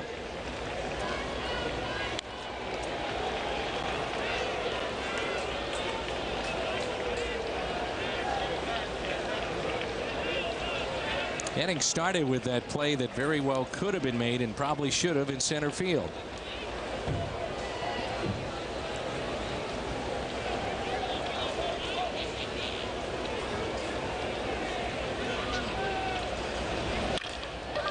And a base hit into right field. Brendan Ryan 3 for 3 tonight. Well, that's good to see. So he picks up the 2-out base hit. Runners at first and second for Skip Schumacher, and here comes Freddie Gonzalez. Going the other way with this pitch. I see it set up out there. It's up a little bit. Just kind of really throws the bat at it and shoots it into right field for his 3rd hit and a big offensive display. Freddie Gonzalez has made the move to the bullpen. Right-hander coming in. Volstad is through for the night. This will be our Chevrolet call to the bullpen. Brian Sanchez coming in. This copyrighted telecast is presented by the authority of the Cardinals and may not be reproduced or retransmitted in any form, and the accounts and descriptions of this game may not be disseminated without the express written consent of the St. Louis Cardinals. This is Brian Sanchez, fastball slider guy. A record of 1-1, no ERA, and opponents hitting .256 against him. It's right-handed batters that have really given him fits. Lefties are 125, 2 for 16. Righties are batting .348. Only made 8 appearances, and 7 of those have been at home. 2 outs and 2 on. Schumacher tonight with the 2-out RBI back in the 2nd inning.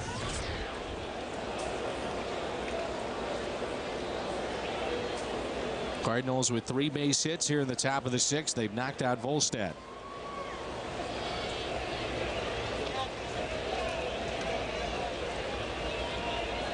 Inning started with a triple by Ankiel off the wall in center. Single by Molina. Green and Wainwright would fly out. A single by Ryan.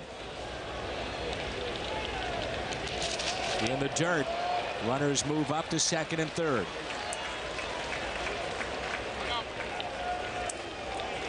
It's a wild pitch.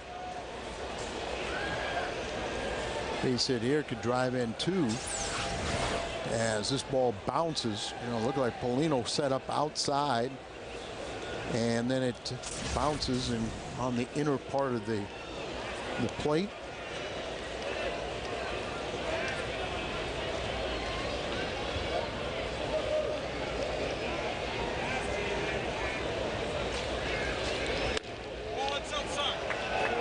Just outside. Sanchez did pitch for the Nationals last season with 12 games. 1 for 3 tonight. Cardinals this season .228 with 2 outs and runners in scoring position.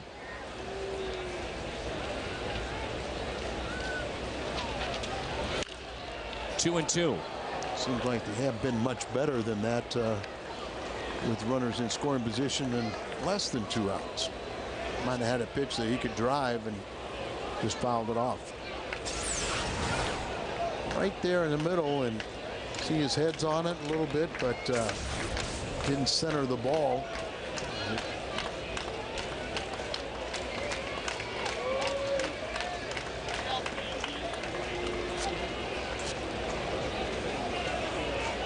Sanchez having a little trouble getting together on what they want to throw.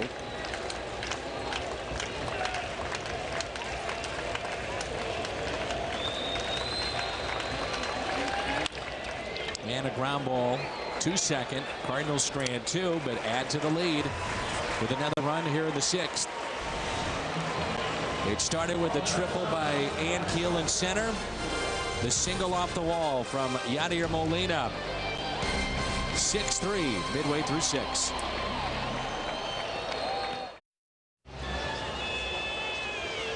Six to 3 again, the Cardinals with a 3-run lead. And they move now to the bottom of the 6, 7, 8, and 9 for the Marlins.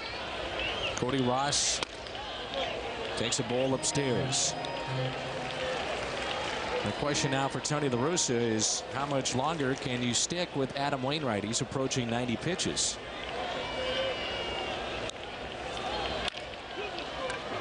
Brendan Ryan slings it over to Pujols. Like we were talking about earlier, he feels he's got accuracy throwing it that way. He makes the play for the first out. This legendary performance brought to you by Cabot Woodstain. This State Baseball 1941.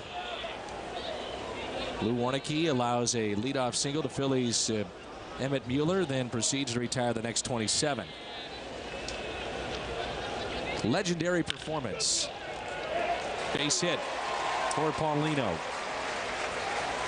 I think Tony was hopeful with the 7, 8, and 9 hitters coming up that it would be an easy and efficient inning for Wainwright.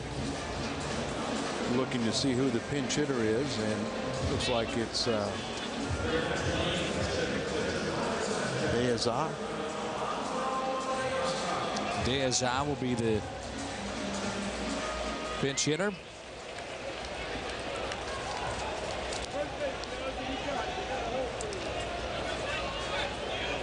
Alejandro Deazar, call from AAA New Orleans, the 3rd of June. Second time he's been with the Marlins. And the first pitch is a strike. Originally signed as a non-drafted free agent by the Dodgers. He's a Rule 5 pickup back in 2004. One out and a runner at first base. Coughlin, the leadoff man, is on deck. 0-1 pitch. Curveball, a beauty in there for a strike, 0-2. One of the better breaking balls we've seen. Good one right there. Is definitely worn down to where he can stay on top of it, but trying to complete the 6th inning. Love to see a double play, get out of it. Oh, a check swing, and did he go? Yes, he did. A strikeout. 3rd of the night for Wainwright. And there's 2 outs. Meyer and Martinez throwing in the Marlins pen. Meyer is the only lefty that the Marlins have for Freddie Gonzalez. See Martinez. We saw Meyer last night. Christian Martinez. So 2 outs, runner at first.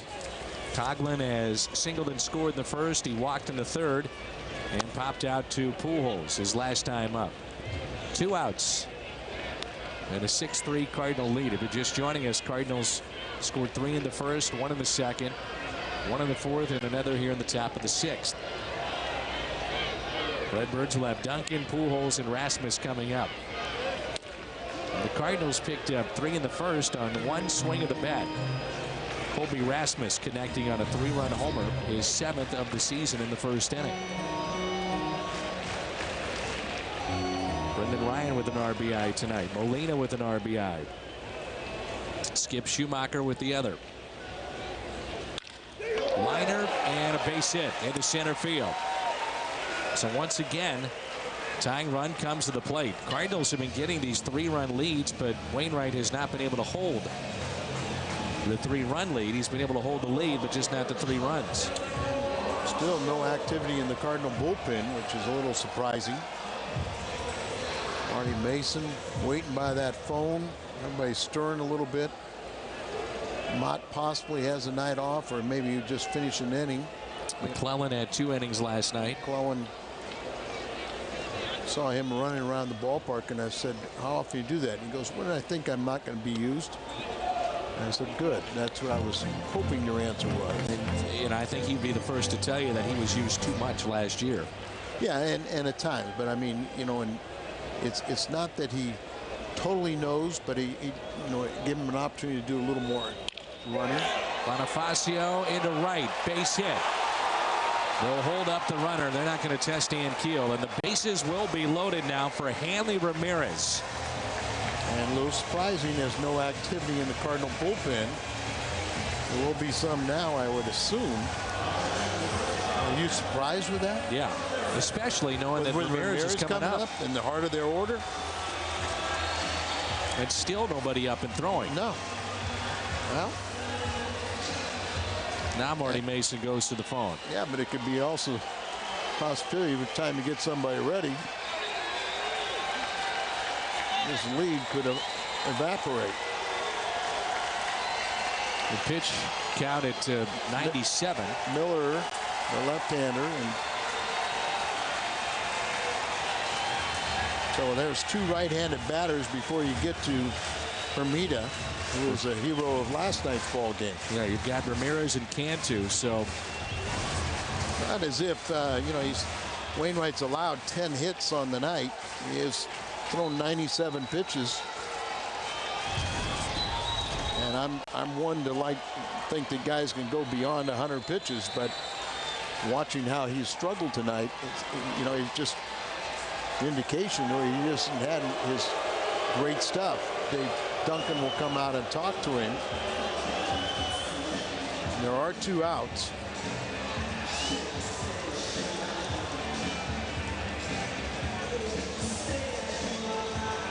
Now Marty going back to the phone, and we'll see if a right-hander gets up. Or was that just to tell Marty, hey, have Trevor ready to go for Hermida? Well, the problem is it's too late then. If it's this inning and Hermida comes up, Freddie Gonzalez would love to see that matchup, wouldn't he? Extends the inning. Runs are scored. Yeah, I mean, question is who has a lead. I'm with you. I think it is surprising for him at least not to have somebody up. I don't sit there and say that, hey, keeping Wainwright in at this point is a bad move, but you can look at it both ways. Well, let the players decide who's right or wrong. So 2 outs, and the first pitch is a ball. But the point being, though, that definitely surprised not to have a right-hander up at this point in the game. Right. I mean, you would almost think the way things are going is after the first base hit, you would have had somebody up just in case. But what it's telling you is that Tony La Russa has more confidence in a tired Adam Wainwright than anybody coming out of that pen who's available. 2-0.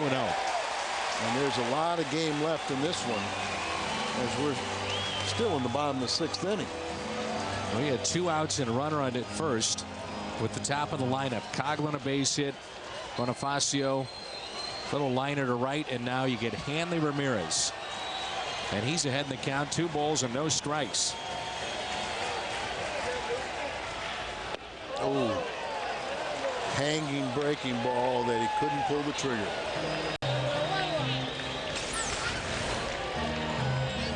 Guessing fastball, and he got a hanger, and he just couldn't adjust to it.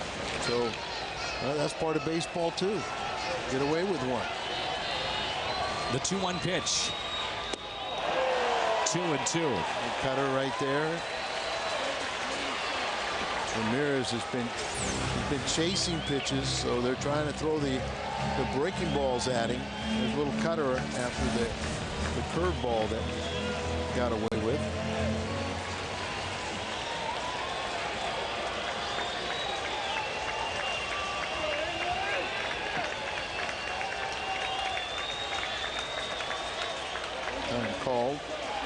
Big pitch here in this game. 10 hits aside, 6-3 Cardinals lead. Marlins have already stranded 6 in this game. Cardinals 4. The 2-2. Wainwright strikes him out. Called out on strikes in the biggest strikeout down the middle of the night. Number 4. They strand the bases loaded. Top of the 7th, it's 6-3 in favor of the Cardinals in the biggest strikeout of the night. Adam Wainwright against the All-Star Hanley Ramirez. Well, breaking ball out there, falls behind 1-0. Then another breaking ball trying to get him to chase. It's 2-0. Then the hanger that it just freezes him, can't pull the trigger. Then a cutter down or away, 2-2, and he goes the fastball right down the middle, and he looks like he's a closer again. Well, here's a question for you. He's still again in this game. Yeah, there is nobody throwing in the Cardinal bullpen, so it looks like he would go out and pitch the 7th with the 4th and 5th and 6th place hitters coming up. Ramirez called out on strikes. Our Chevy called to the bullpen.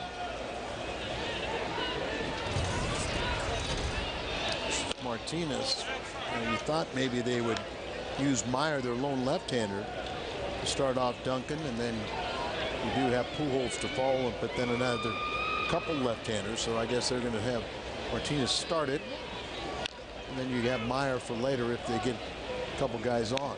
Martinez has got a fastball, changeup, and a slider. Just his 4th appearance of the season. Christian Martinez. You know, they've got Nunez, was part of the Mike Jacobs deal as their setup man in the 8th, hard thrower, and then we saw Lidstrom, their closer, last night. 2 balls and a strike on Duncan. Duncan is 1 for 3 with a double and a run scored. Little chopper right side, diving stop by Ugla from his knees and made the play. Dan Ugla, great play to his left. Once again, Duncan hustling all the way, tries to change the vision of our first base umpire and crew chief Charlie Rutherford by diving for the bag, but a terrific play, so deep on the outfield grass, and he's diving out there, pops up and throws from his knees, and a bang play. That'll pick up a pitcher. Here's Pujols on base twice tonight. Pujols walked and scored in the 1st. Singled, stole the bag in the 3rd, and popped out to 1st. And here comes an 0-1 pitch to Albert Pujols. It is amazing, anywhere we go on the road, how many of the fans stop and watch Pujols take batting practice, or in this case, whatever they may be doing at the ballpark, to get a glimpse of one of the great players in the game. And he pops this up. It's out of play. Martinez is another Rule 5 pick. I noticed that. Yeah, a couple years ago. Selected by the Marlins. But you know what, Al? It makes sense. I mean, absolutely. You know, when you've got a payroll less than Alex Rodriguez for your entire team, you have to find ways to do things on the cheap at times. Yeah, you're looking at the waiver wire all the time. You're trying to pick up somebody else's released players. 1-2 pitch.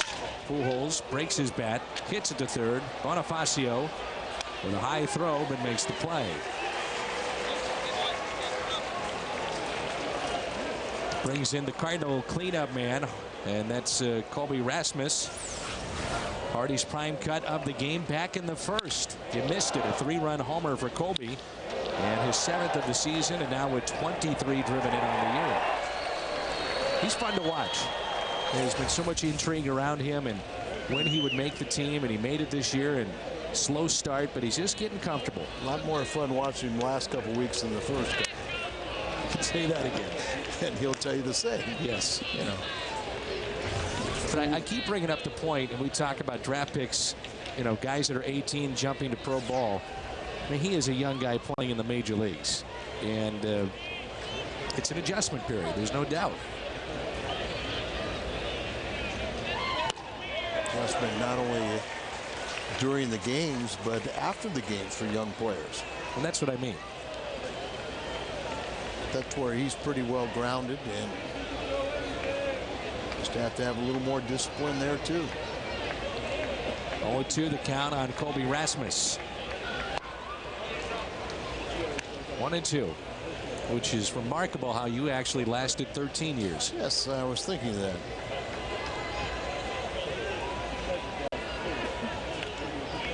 Discipline I display nightly.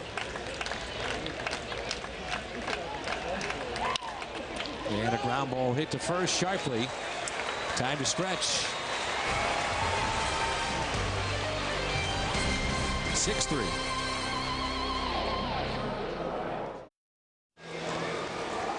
There's Ross Glode. He'll lead it off, bottom of the 7th, and the Cardinals lead it 6-3. So Wainwright's still in there. And his pitch count now at 103.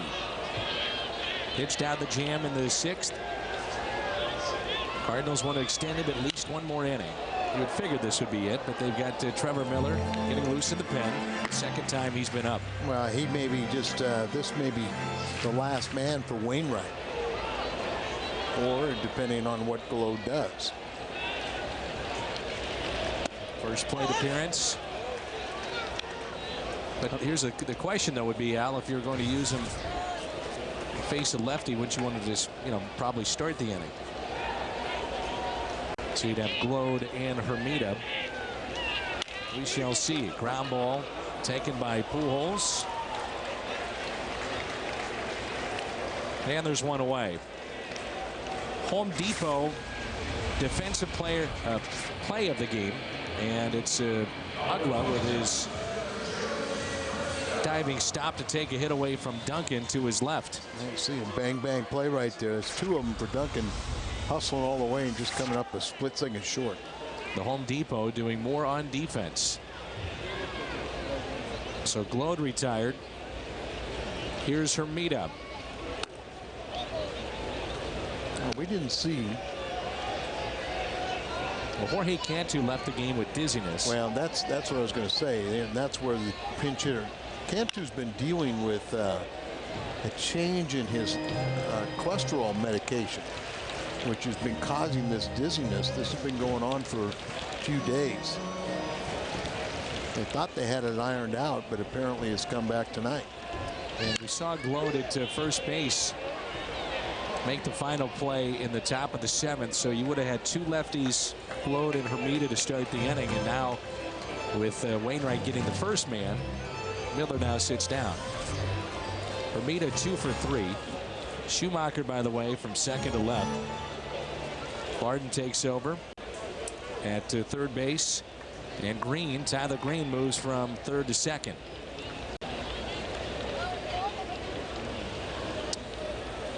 And a count of 1 ball, 2 strikes, 1 out, nobody on. 6-3 Cardinals here in the bottom of the 7th. Can't say it's been easy for Wainwright tonight, but he gets this through this 7th inning. He really has pitched and gutted it out, showing the competitor that Dave Duncan was talking about. Here's the curveball, wants it down. Good pitch. An announced crowd tonight of 14,624. Bigger than last night. Oh, and you could tell the difference. You act like you don't believe that number. I don't. And you do? Oh, absolutely. I counted it. Whatever they, you probably would have the time to do it, to get to that number. 2-2.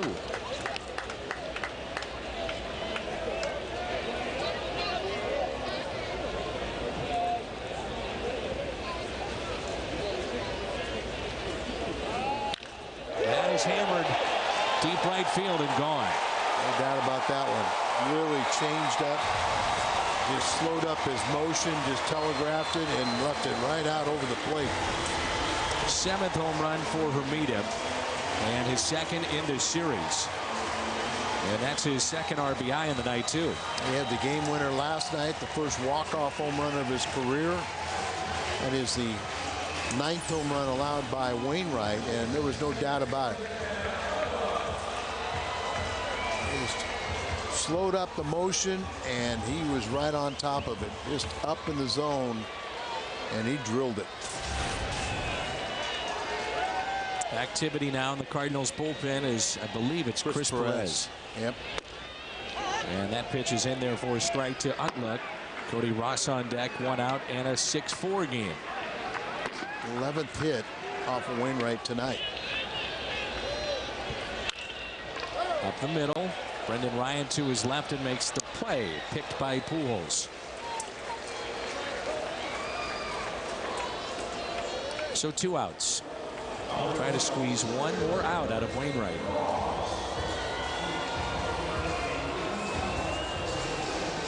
Utluk 3 times now has grounded out to short. Other time he hit it to center.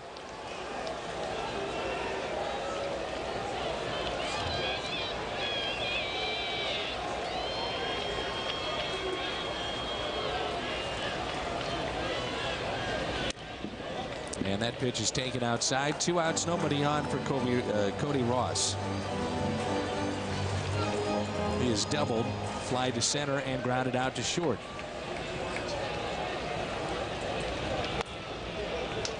Kiko Calero is warming up for the Marlins. Former Cardinal, who was part of the Mulder trade, and a guy that we miss sorely.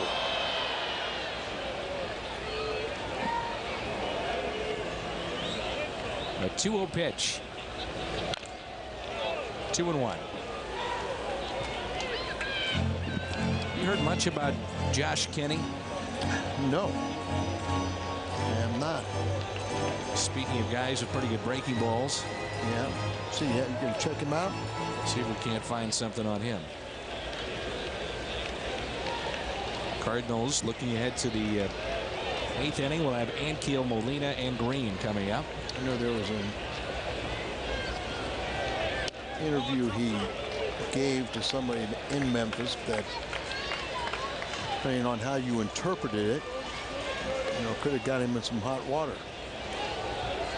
And what did he say? Well, it's just something, in fact, of how he was used or not being used in St. Louis.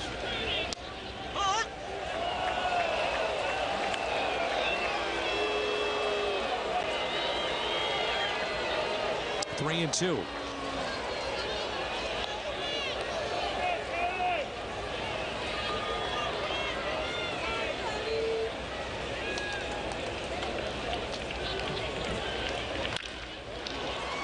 Brendan has it.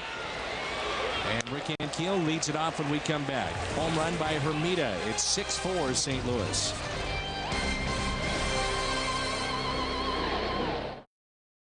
Take a look at our Infinity game recap. The Cardinals lead the Florida Marlins by the score of 6-4. 3 of the runs scored on 1 swing of the bat, and then arguably the most important strikeout of the night. Wainwright and Hanley Ramirez. Ramirez came up with the bases loaded. Wainwright nearing 100 pitches. Couple of breaking balls. That one was in there for a strike. And then this pitch right down the middle. The emotion from Wainwright. The Infinity game recap at 6-4. No doubt that's the biggest out. I've heard a lot of people around this ball club complain that type of a bat has happened way too often for the Marlins. Where they will take a fastball right down the middle with bases loaded. Watch out.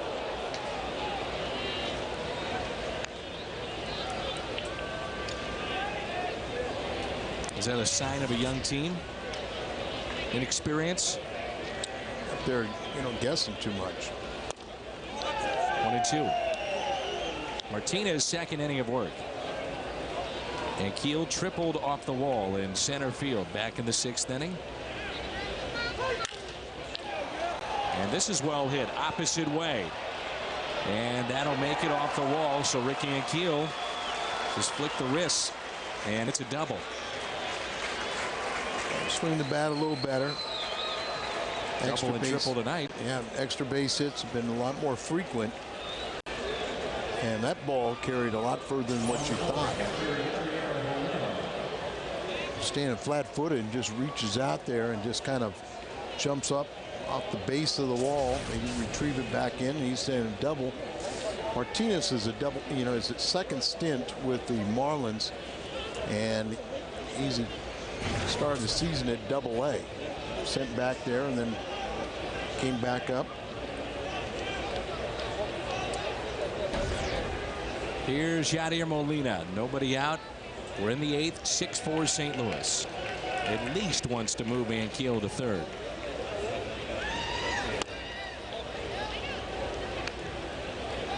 No activity in either bullpen right now. Well, I think that Chris Perez is going to be the new Cardinal pitcher. But since he warmed up a little bit earlier, that he's going to wait for maybe an out or two before he gets back up. Could be wrong. Ooh.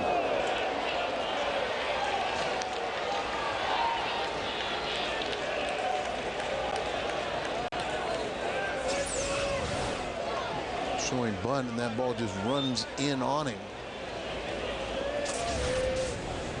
Conversation now. Tony hot about that one.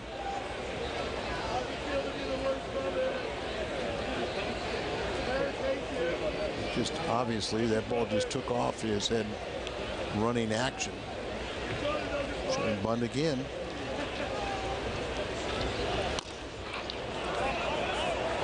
So it's 3-0. And Martinez, one of the things I'm sure that Freddie Gonzalez would want to tell him is that they're giving you the out right here. Don't walk him. RBI single in the 6th inning. First inning, you just 3 ground balls. Then the leadoff double by Ankiel, and like you said, trying to give him an out. And he walked him. So a double and a walk to start the inning. And let's see if they bunt here with Tyler Green. Mark Wiley, the pitching coach for Freddie Gonzalez, out to talk to his young pitcher. As I mentioned, he's recalled from Double-A on June the 5th.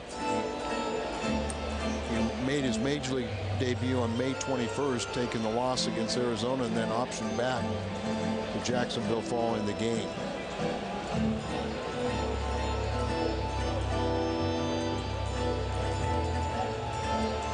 Anytime the Marlins at least would answer with a run back, the Cardinals would get that run right back. They've done that 4 times tonight.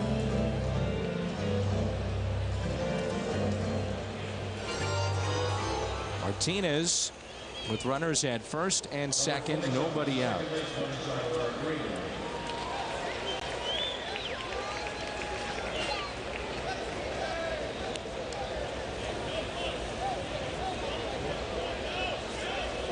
See if they want to bunt here with Tyler Green.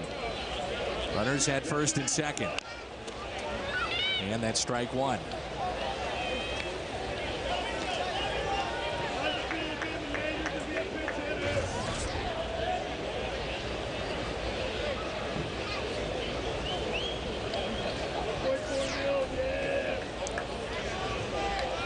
The defense for the Marlins is showing bunt on the first pitch of Tyler. And it hard enough to get by the pitcher down the third baseline and make the third baseman come in and retrieve it. And that's a good bunt. Martinez only played a first, and they throw it away. Ankiel will score. Molina on his way to third. Check and see that if Tyler Green didn't get down there quick enough to where. That's a single. That's what I'm saying, is waiting to see the ruling. It is a single. Yeah, I think it is all the way. Yeah. So it's a single and an error on the play. Bounces off the plate, get that high little hop. Martinez gets it, but then that extra crow hop, and then throws it right into the runner. But Tyler Green gets the benefit of a bunt base hit. Tyler, of course, from this area, Fort Lauderdale, St. Thomas Aquinas High School, and here is Ludwig as the pinch hitter. So he'll pinch hit for Wainwright. Boy, would it be nice to see him just do something real positive. He needs that for his psyche. A little late on the swing. Runners at first and third. Nobody out. Cardinals lead it 7-4. Ludwig's going to get a bunch of playing time with some left-handers coming up. But he is struggling right now.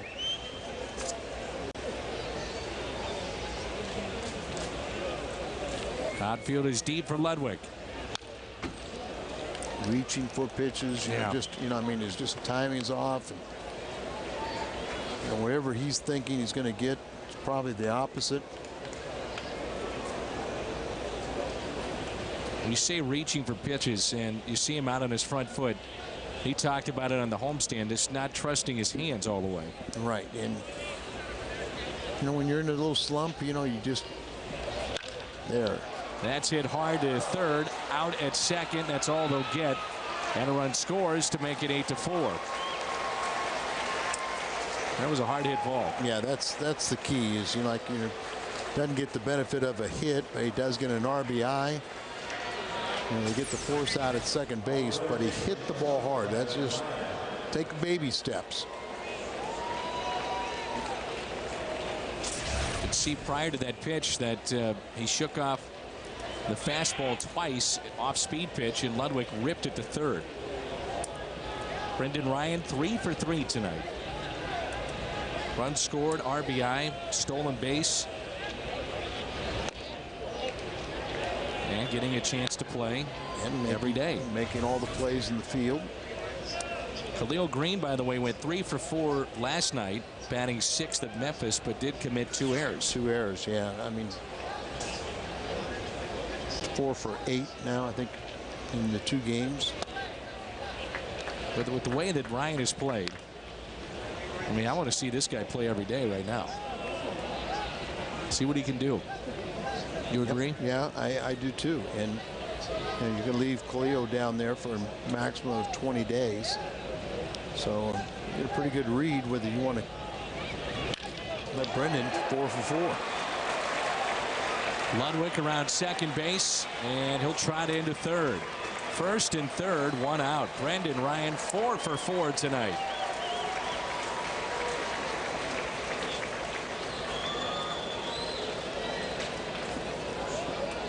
Cardinals at 13 hits, scored 8 runs as they're breaking out, and hopefully they'll do this again tomorrow. But 4 for 4. Kobe Rasmus had the big 3-run home run in the first inning. Ankiel's got a couple extra base hits, scored 2 runs. Tyler Green has a multi-hit game. He's 4 for 4 with a steal, run scored, and an RBI. Schumacher now first and third, still only 1 out. Schumacher is doubled and an RBI in this game back in the second inning. It's Chris Perez as he continues to throw in the Cardinal bullpen.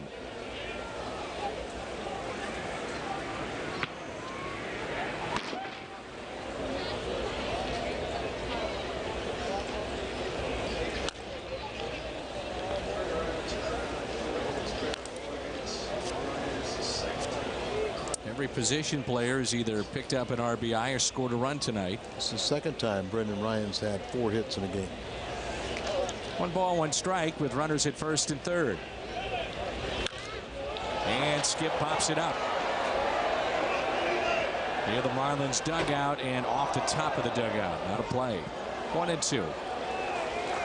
Schumacher, a 2-out RBI base hit in the second inning. And he has grounded out 3 other times. 1 for 4 tonight. Hitting .288, 3 homers, 17 RBIs. He scored 28 runs. The leadoff man for the Cardinals. Trying to snap this 5-game losing skid.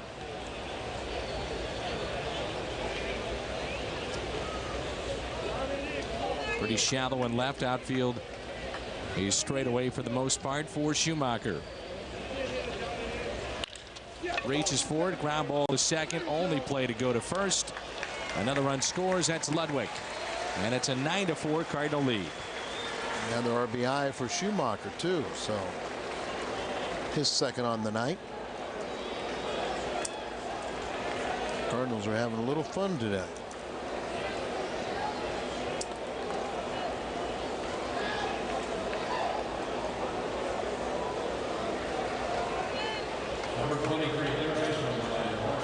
Cardinals with 13 base hits, and they have scored 9. Here's Brian Barden. 2 outs and a runner at second base. Barden took over at third. They moved Green to second and Schumacher to the outfield last inning. Hitting .235, 4 home runs and 9 driven in.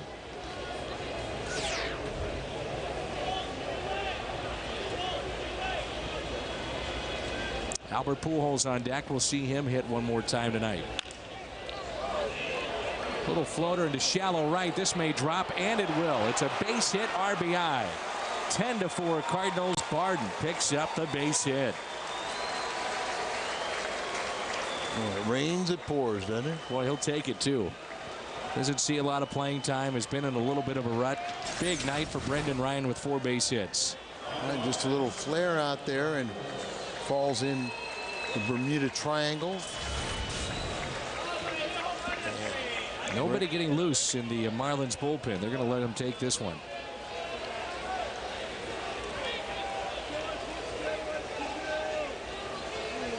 Here's Pujols.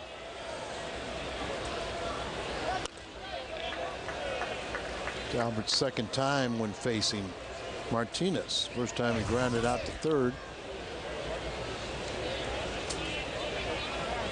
Really play him to pull in the infield on the left side. Big gap in right center. Barden short lead at first. 2 balls, no strikes. Pujols tonight. Watkins scored back in the first, singled, and stole the bag in the third. He's popped out to first and also grounded out to third. Sometimes you look at this outfield, it seems like it's so much bigger than everyone else's. Sure does. Hit to short and a forced play at second, but the Cardinals pick up 4 runs here in the 8th. And they lead it in a 14-hit attack. 10-4. Cardinal Baseball on Fox Sports Midwest is brought to you by Bud Light. With just the right taste that never fills you up, the difference is drinkability. And by Bank of America. Cardinals banking only at Bank of America.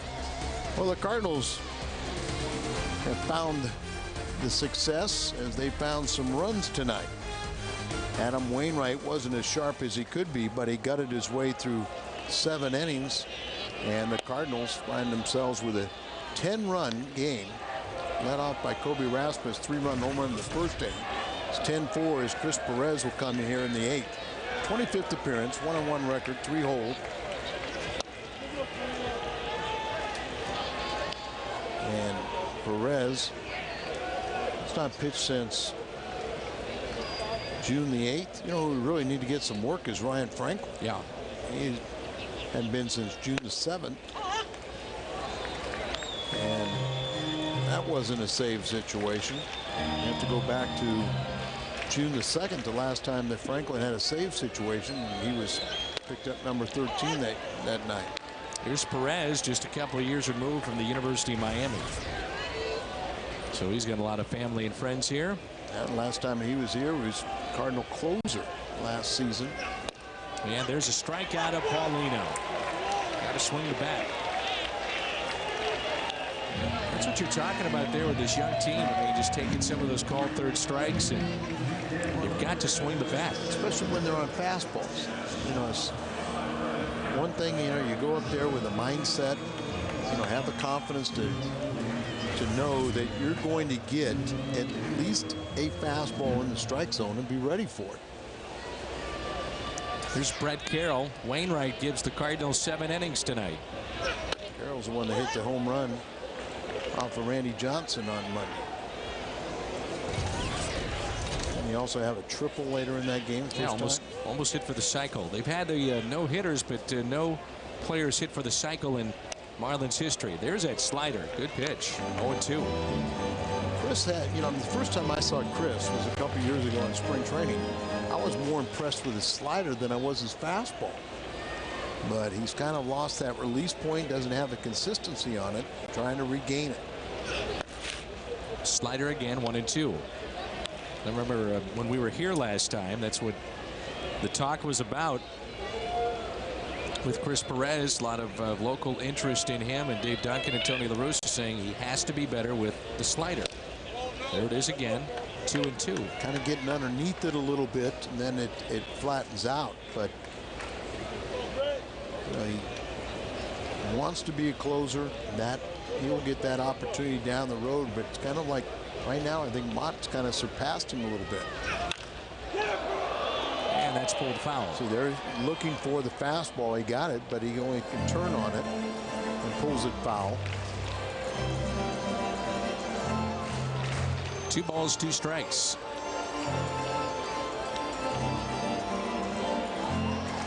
Carroll on Monday had his first major league home run, tripled, singled, set a new career high with his 3 hits and 3 RBIs.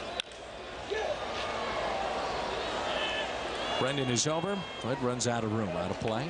I don't know about you, but Hermedia's got a little more playing time, but it was Carroll last night that gave him the pie in the face. Right. And it's like, what have you done to earn that right to do that to a veteran? He's fitting right in. Hermida did say he was going to make sure, no matter what, get Carroll back. He's been called up from New Orleans on May 27th, so I guess he's been here a week plus. 2-2.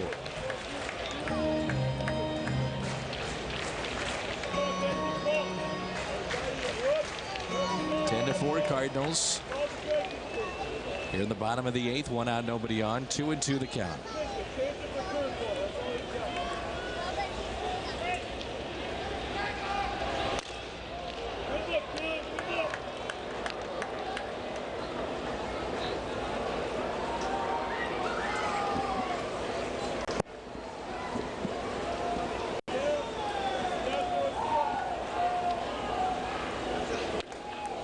Misses inside, and he walked him.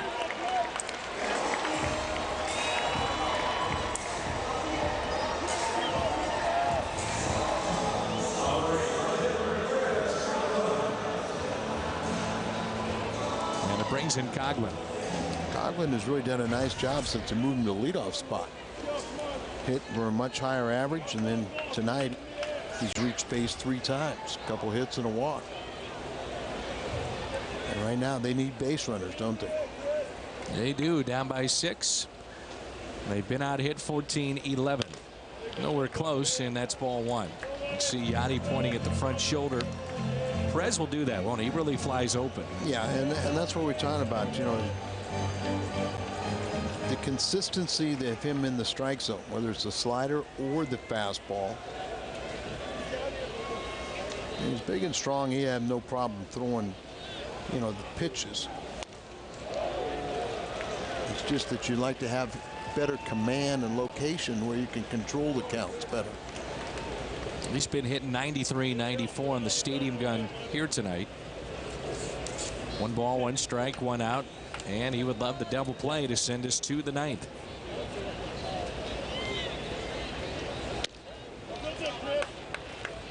Two and 1.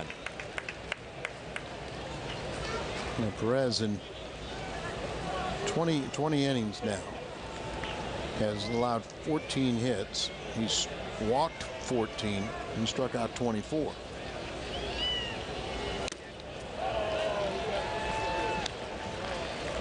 Excuse me, walked 15. 2-2.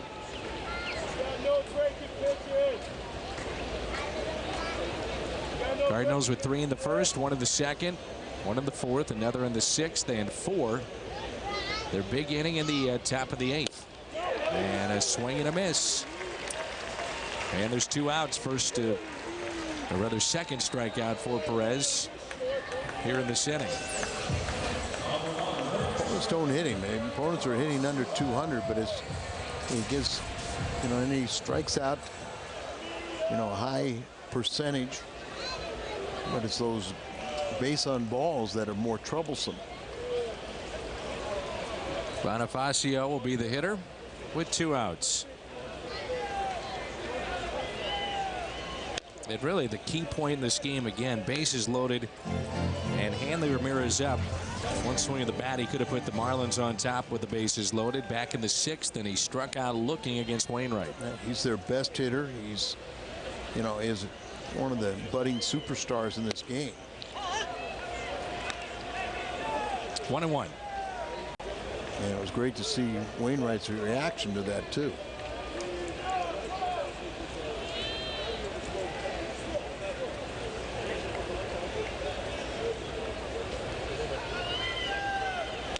And a swing and a miss. 1-2 the count. Perez a strike away from striking out the side.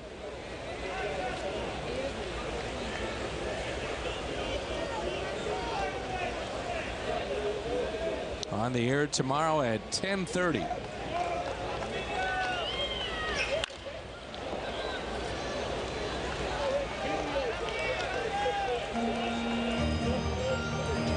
How's that game start?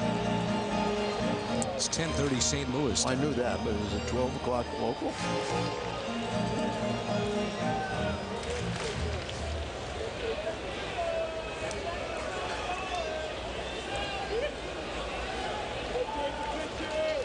How are you getting home tonight?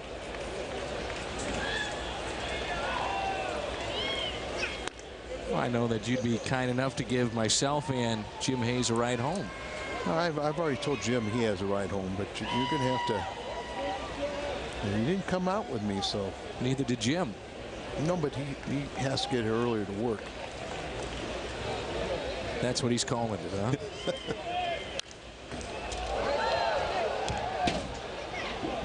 2-2. Good to see Mike Shannon back with us and taking in the game. Studying it hard.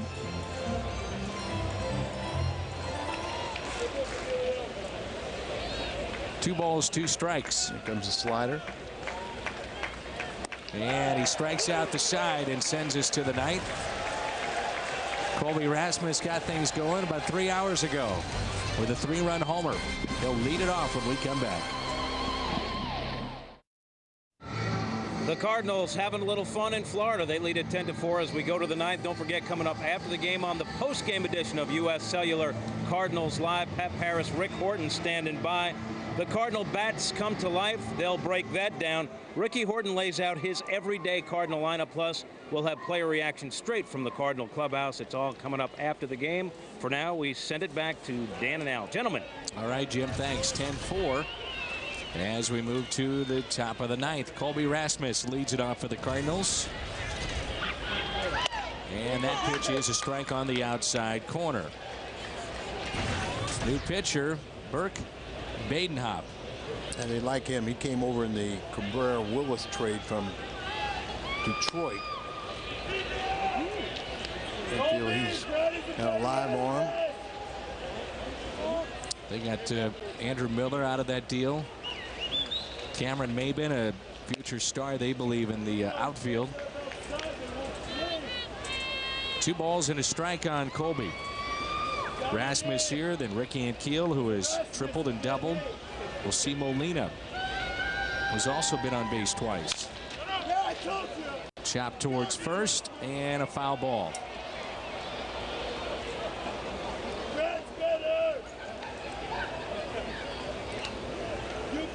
Never embarrass yourself if you hustle down that line.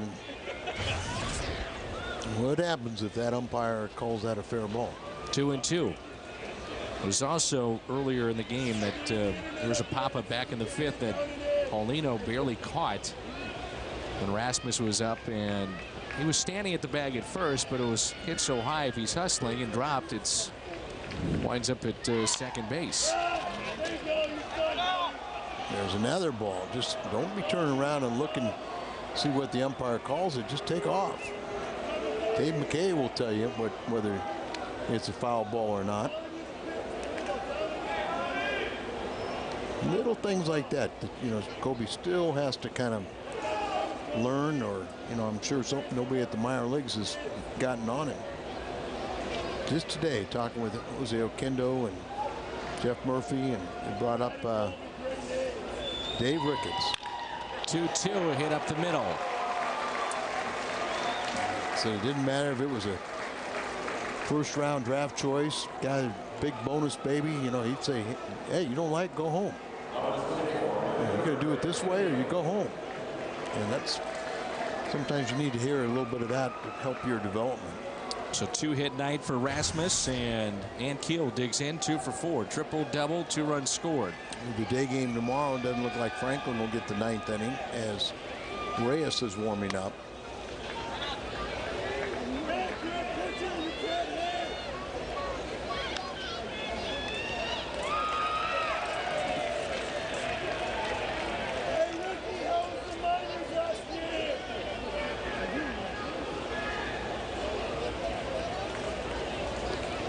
Here's a 1-0 pitch. And Keel crushes it. Out to right. Will it stay fair? And that ball is gone. Rick Ankiel with a 2-run homer. That's the single for the cycle. 4th home run for Ankiel.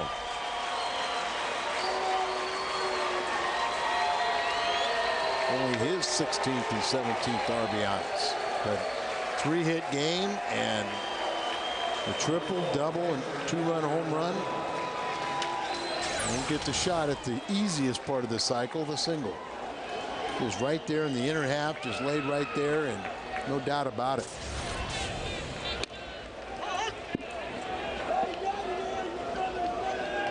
Here's Molina, nobody out, and a 12-4. Cardinals lead, 16 hits tonight.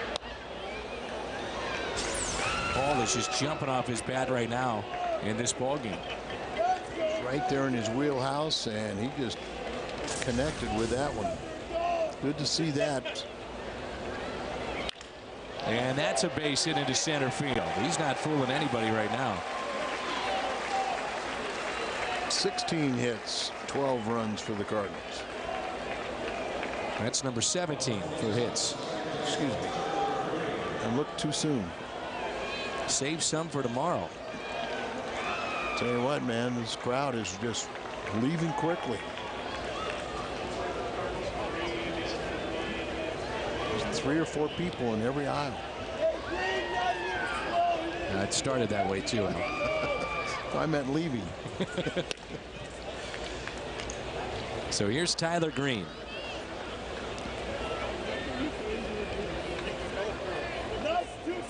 Started at third, finishing up at second base. And the 1-0 pitch. 1 ball, 1 strike.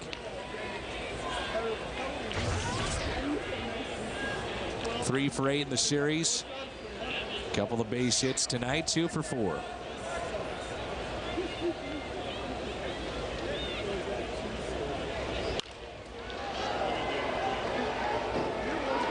Moving to their new park, and will they draw? No. Do you think they will? I don't see how it could be much worse than this. So, you know, but will they draw in, 25, 30,000 a night? I can't see that. No. They will have a retractable roof, which will help. That's a base hit to right. It will be air conditioned as well. How much is that going to cost for the retractable roof? Sure. And how long would it take for it to air conditioning take effect? Nick Stabino will be the pinch hitter.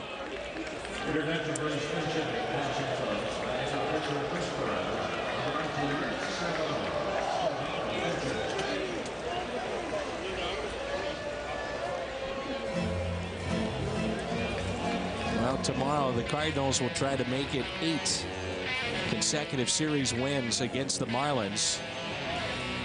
The Padres with 11 over the Nationals franchise, Angels over the Orioles 9 straight, and the Cardinals trying to make it 8 with a win tomorrow if they hold on in this ball game tonight. Talked about the Brewers and their dominance over the Pirates. It's 7 series, but it's almost like every game, something like 17, some crazy, ridiculous number of that straight victories over the Pirates. You're out there for the duration, kid. And this has been their middleman too. This has not been a. Now, he's had trouble on the road, but he's been very good with a 2-0 ERA under 3 at home, 2-2 on the road with 6 ERA. We see he's got a pretty good sinker, but A lot of pitches flat here in this inning. Yeah, and, you know, for a young pitcher, you just have to, anytime you get that call, you got to go out there and display your best and really create the atmosphere in your mind. You can't just take things for granted. This could be 2 out at second. No, Ramirez missed it, and the bases will be loaded. He missed it and then looked back at the second baseman, Ugla. He was pretty close to him, threw it hard to him, but Stamanoa reaches. And there's still nobody out. Just a high bouncer. Ugla gets it on the third base side, and he kind of really did fire the ball hard, but you know, he's got to. And that ball has to be caught. Ramirez kind of looking there trying to cover it up, but you know, that's Ramirez.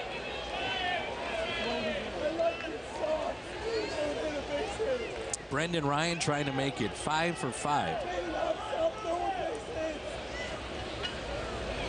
Gonna have a day, have a good one. He's 4 for 4. He's got 2 runs scored, RBI. All 4 base hits have been singles. I'd like to see this extended to Ann Keel. Yeah.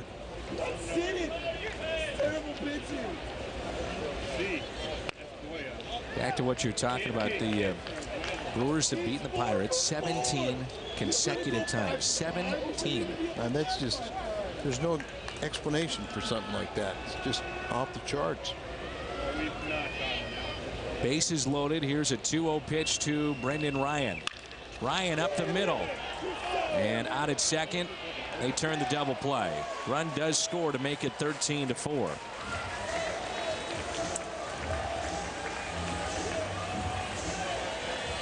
No RBI. A chance for Skip Schumacher. Well, we talked about it a little while ago after Ankiel hit the home run. We said, well, he won't have the chance for the, you know, the easiest of the 4 hits for the cycle, but maybe he will. Saw a shot in there of Kyle Loge. Had a chance to visit with him today, and they just can't figure out the soreness of the tendon. He said it's not in his elbow, it's in his forearm. There's Ankiel, but Loge was saying, you know, it might be one of those things that's prolonged, or he said I could wake up tomorrow, start throwing, and it'd be fine. We just don't know yet. Little chopper up the middle. Ramirez, good play to his left. Cardinals pick up 3 more, and they lead it 13-4 behind an 18-hit attack tonight. Well, the Cardinals with a big lead, and our Budweiser great player of the game. Budweiser, the great American lager. And it's Brendan Ryan, 4 for 5, couple of runs and an RBI tonight. And good to see him getting playing time at short. Essentially playing every night at shortstop, and really has produced and played very good defense. Making the most of it as Cardinals looking desperately to generate some offense. Well, they found it tonight as Tony's troops, 18 hits and a bunch of runs. As Denny Reyes will take over. He leads the staff. This will be his 29th appearance. He's got 9 holes on the year. Opponents are batting 240 plus offing, but lefty's just 182. And here is Hanley Ramirez.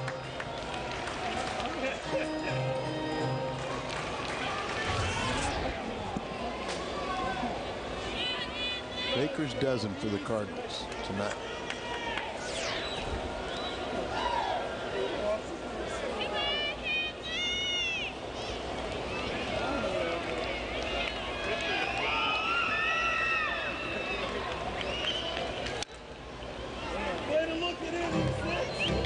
Reyes falling behind the count here.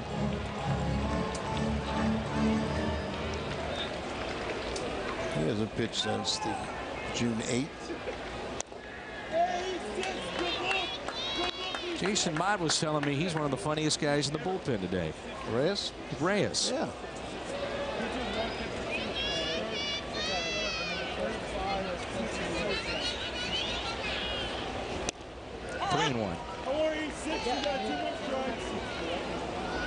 It would be funny if he walks a man with a 9-run lead. We know he can sweat. I don't think anybody, though, could be in the league of Esteban Yan. Ramirez a deep fly in the right.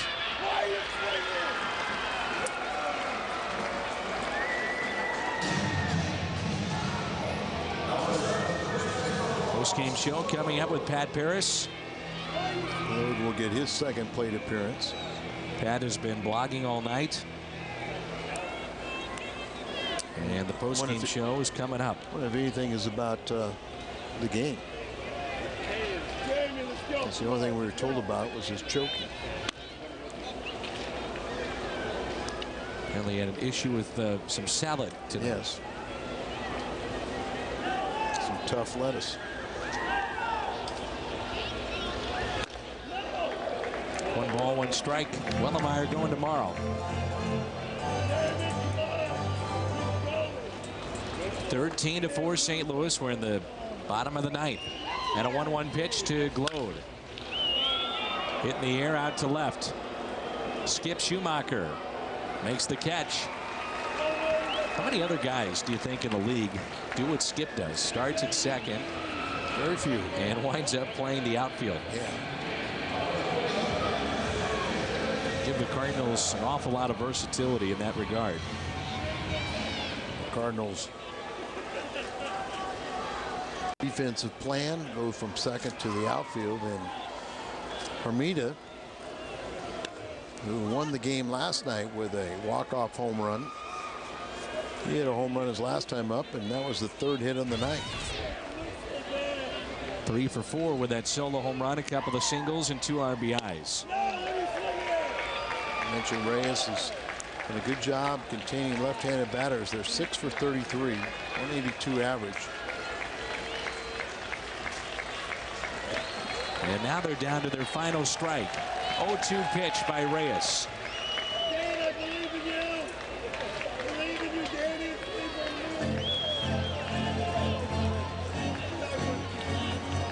Interesting, as the Cardinals have broken this open, 7 runs the last 2 innings, that you didn't give say an inning off for Molina or Pujols. And the losing streak comes to a close as Schumacher puts it away, and the Cardinals win it 13-4 here in South Florida. The postgame show is coming up. Big night for Colby Rasmus and Rick Ankiel, who was a single away from the cycle. 13-4 the final. Cardinals snap their 5-game skid. The bats, well, they heat up, Ricky, in a big way tonight. Well, you know, the Cardinals are happy and Cardinal fans are happy because the bats finally came alive. Not only did they have 18 hits, they had 7 extra base hits in this game. More on that from Rick coming up as well. And don't forget, U.S. Cellular Cardinals Live coming up next. Adam Wainwright on the mound trying to put an end to the Cardinals' losing streak. He was able to right the ship. Plus, the Cardinals bring out the same lineup for the second night in a row. How would Ricky fill out that lineup card? We'll take you back to Miami for player reaction and Tony La Russa's post-game thoughts. Happy final episode of The Sopranos. Don't go anywhere. U.S. Cellular Cardinals Live.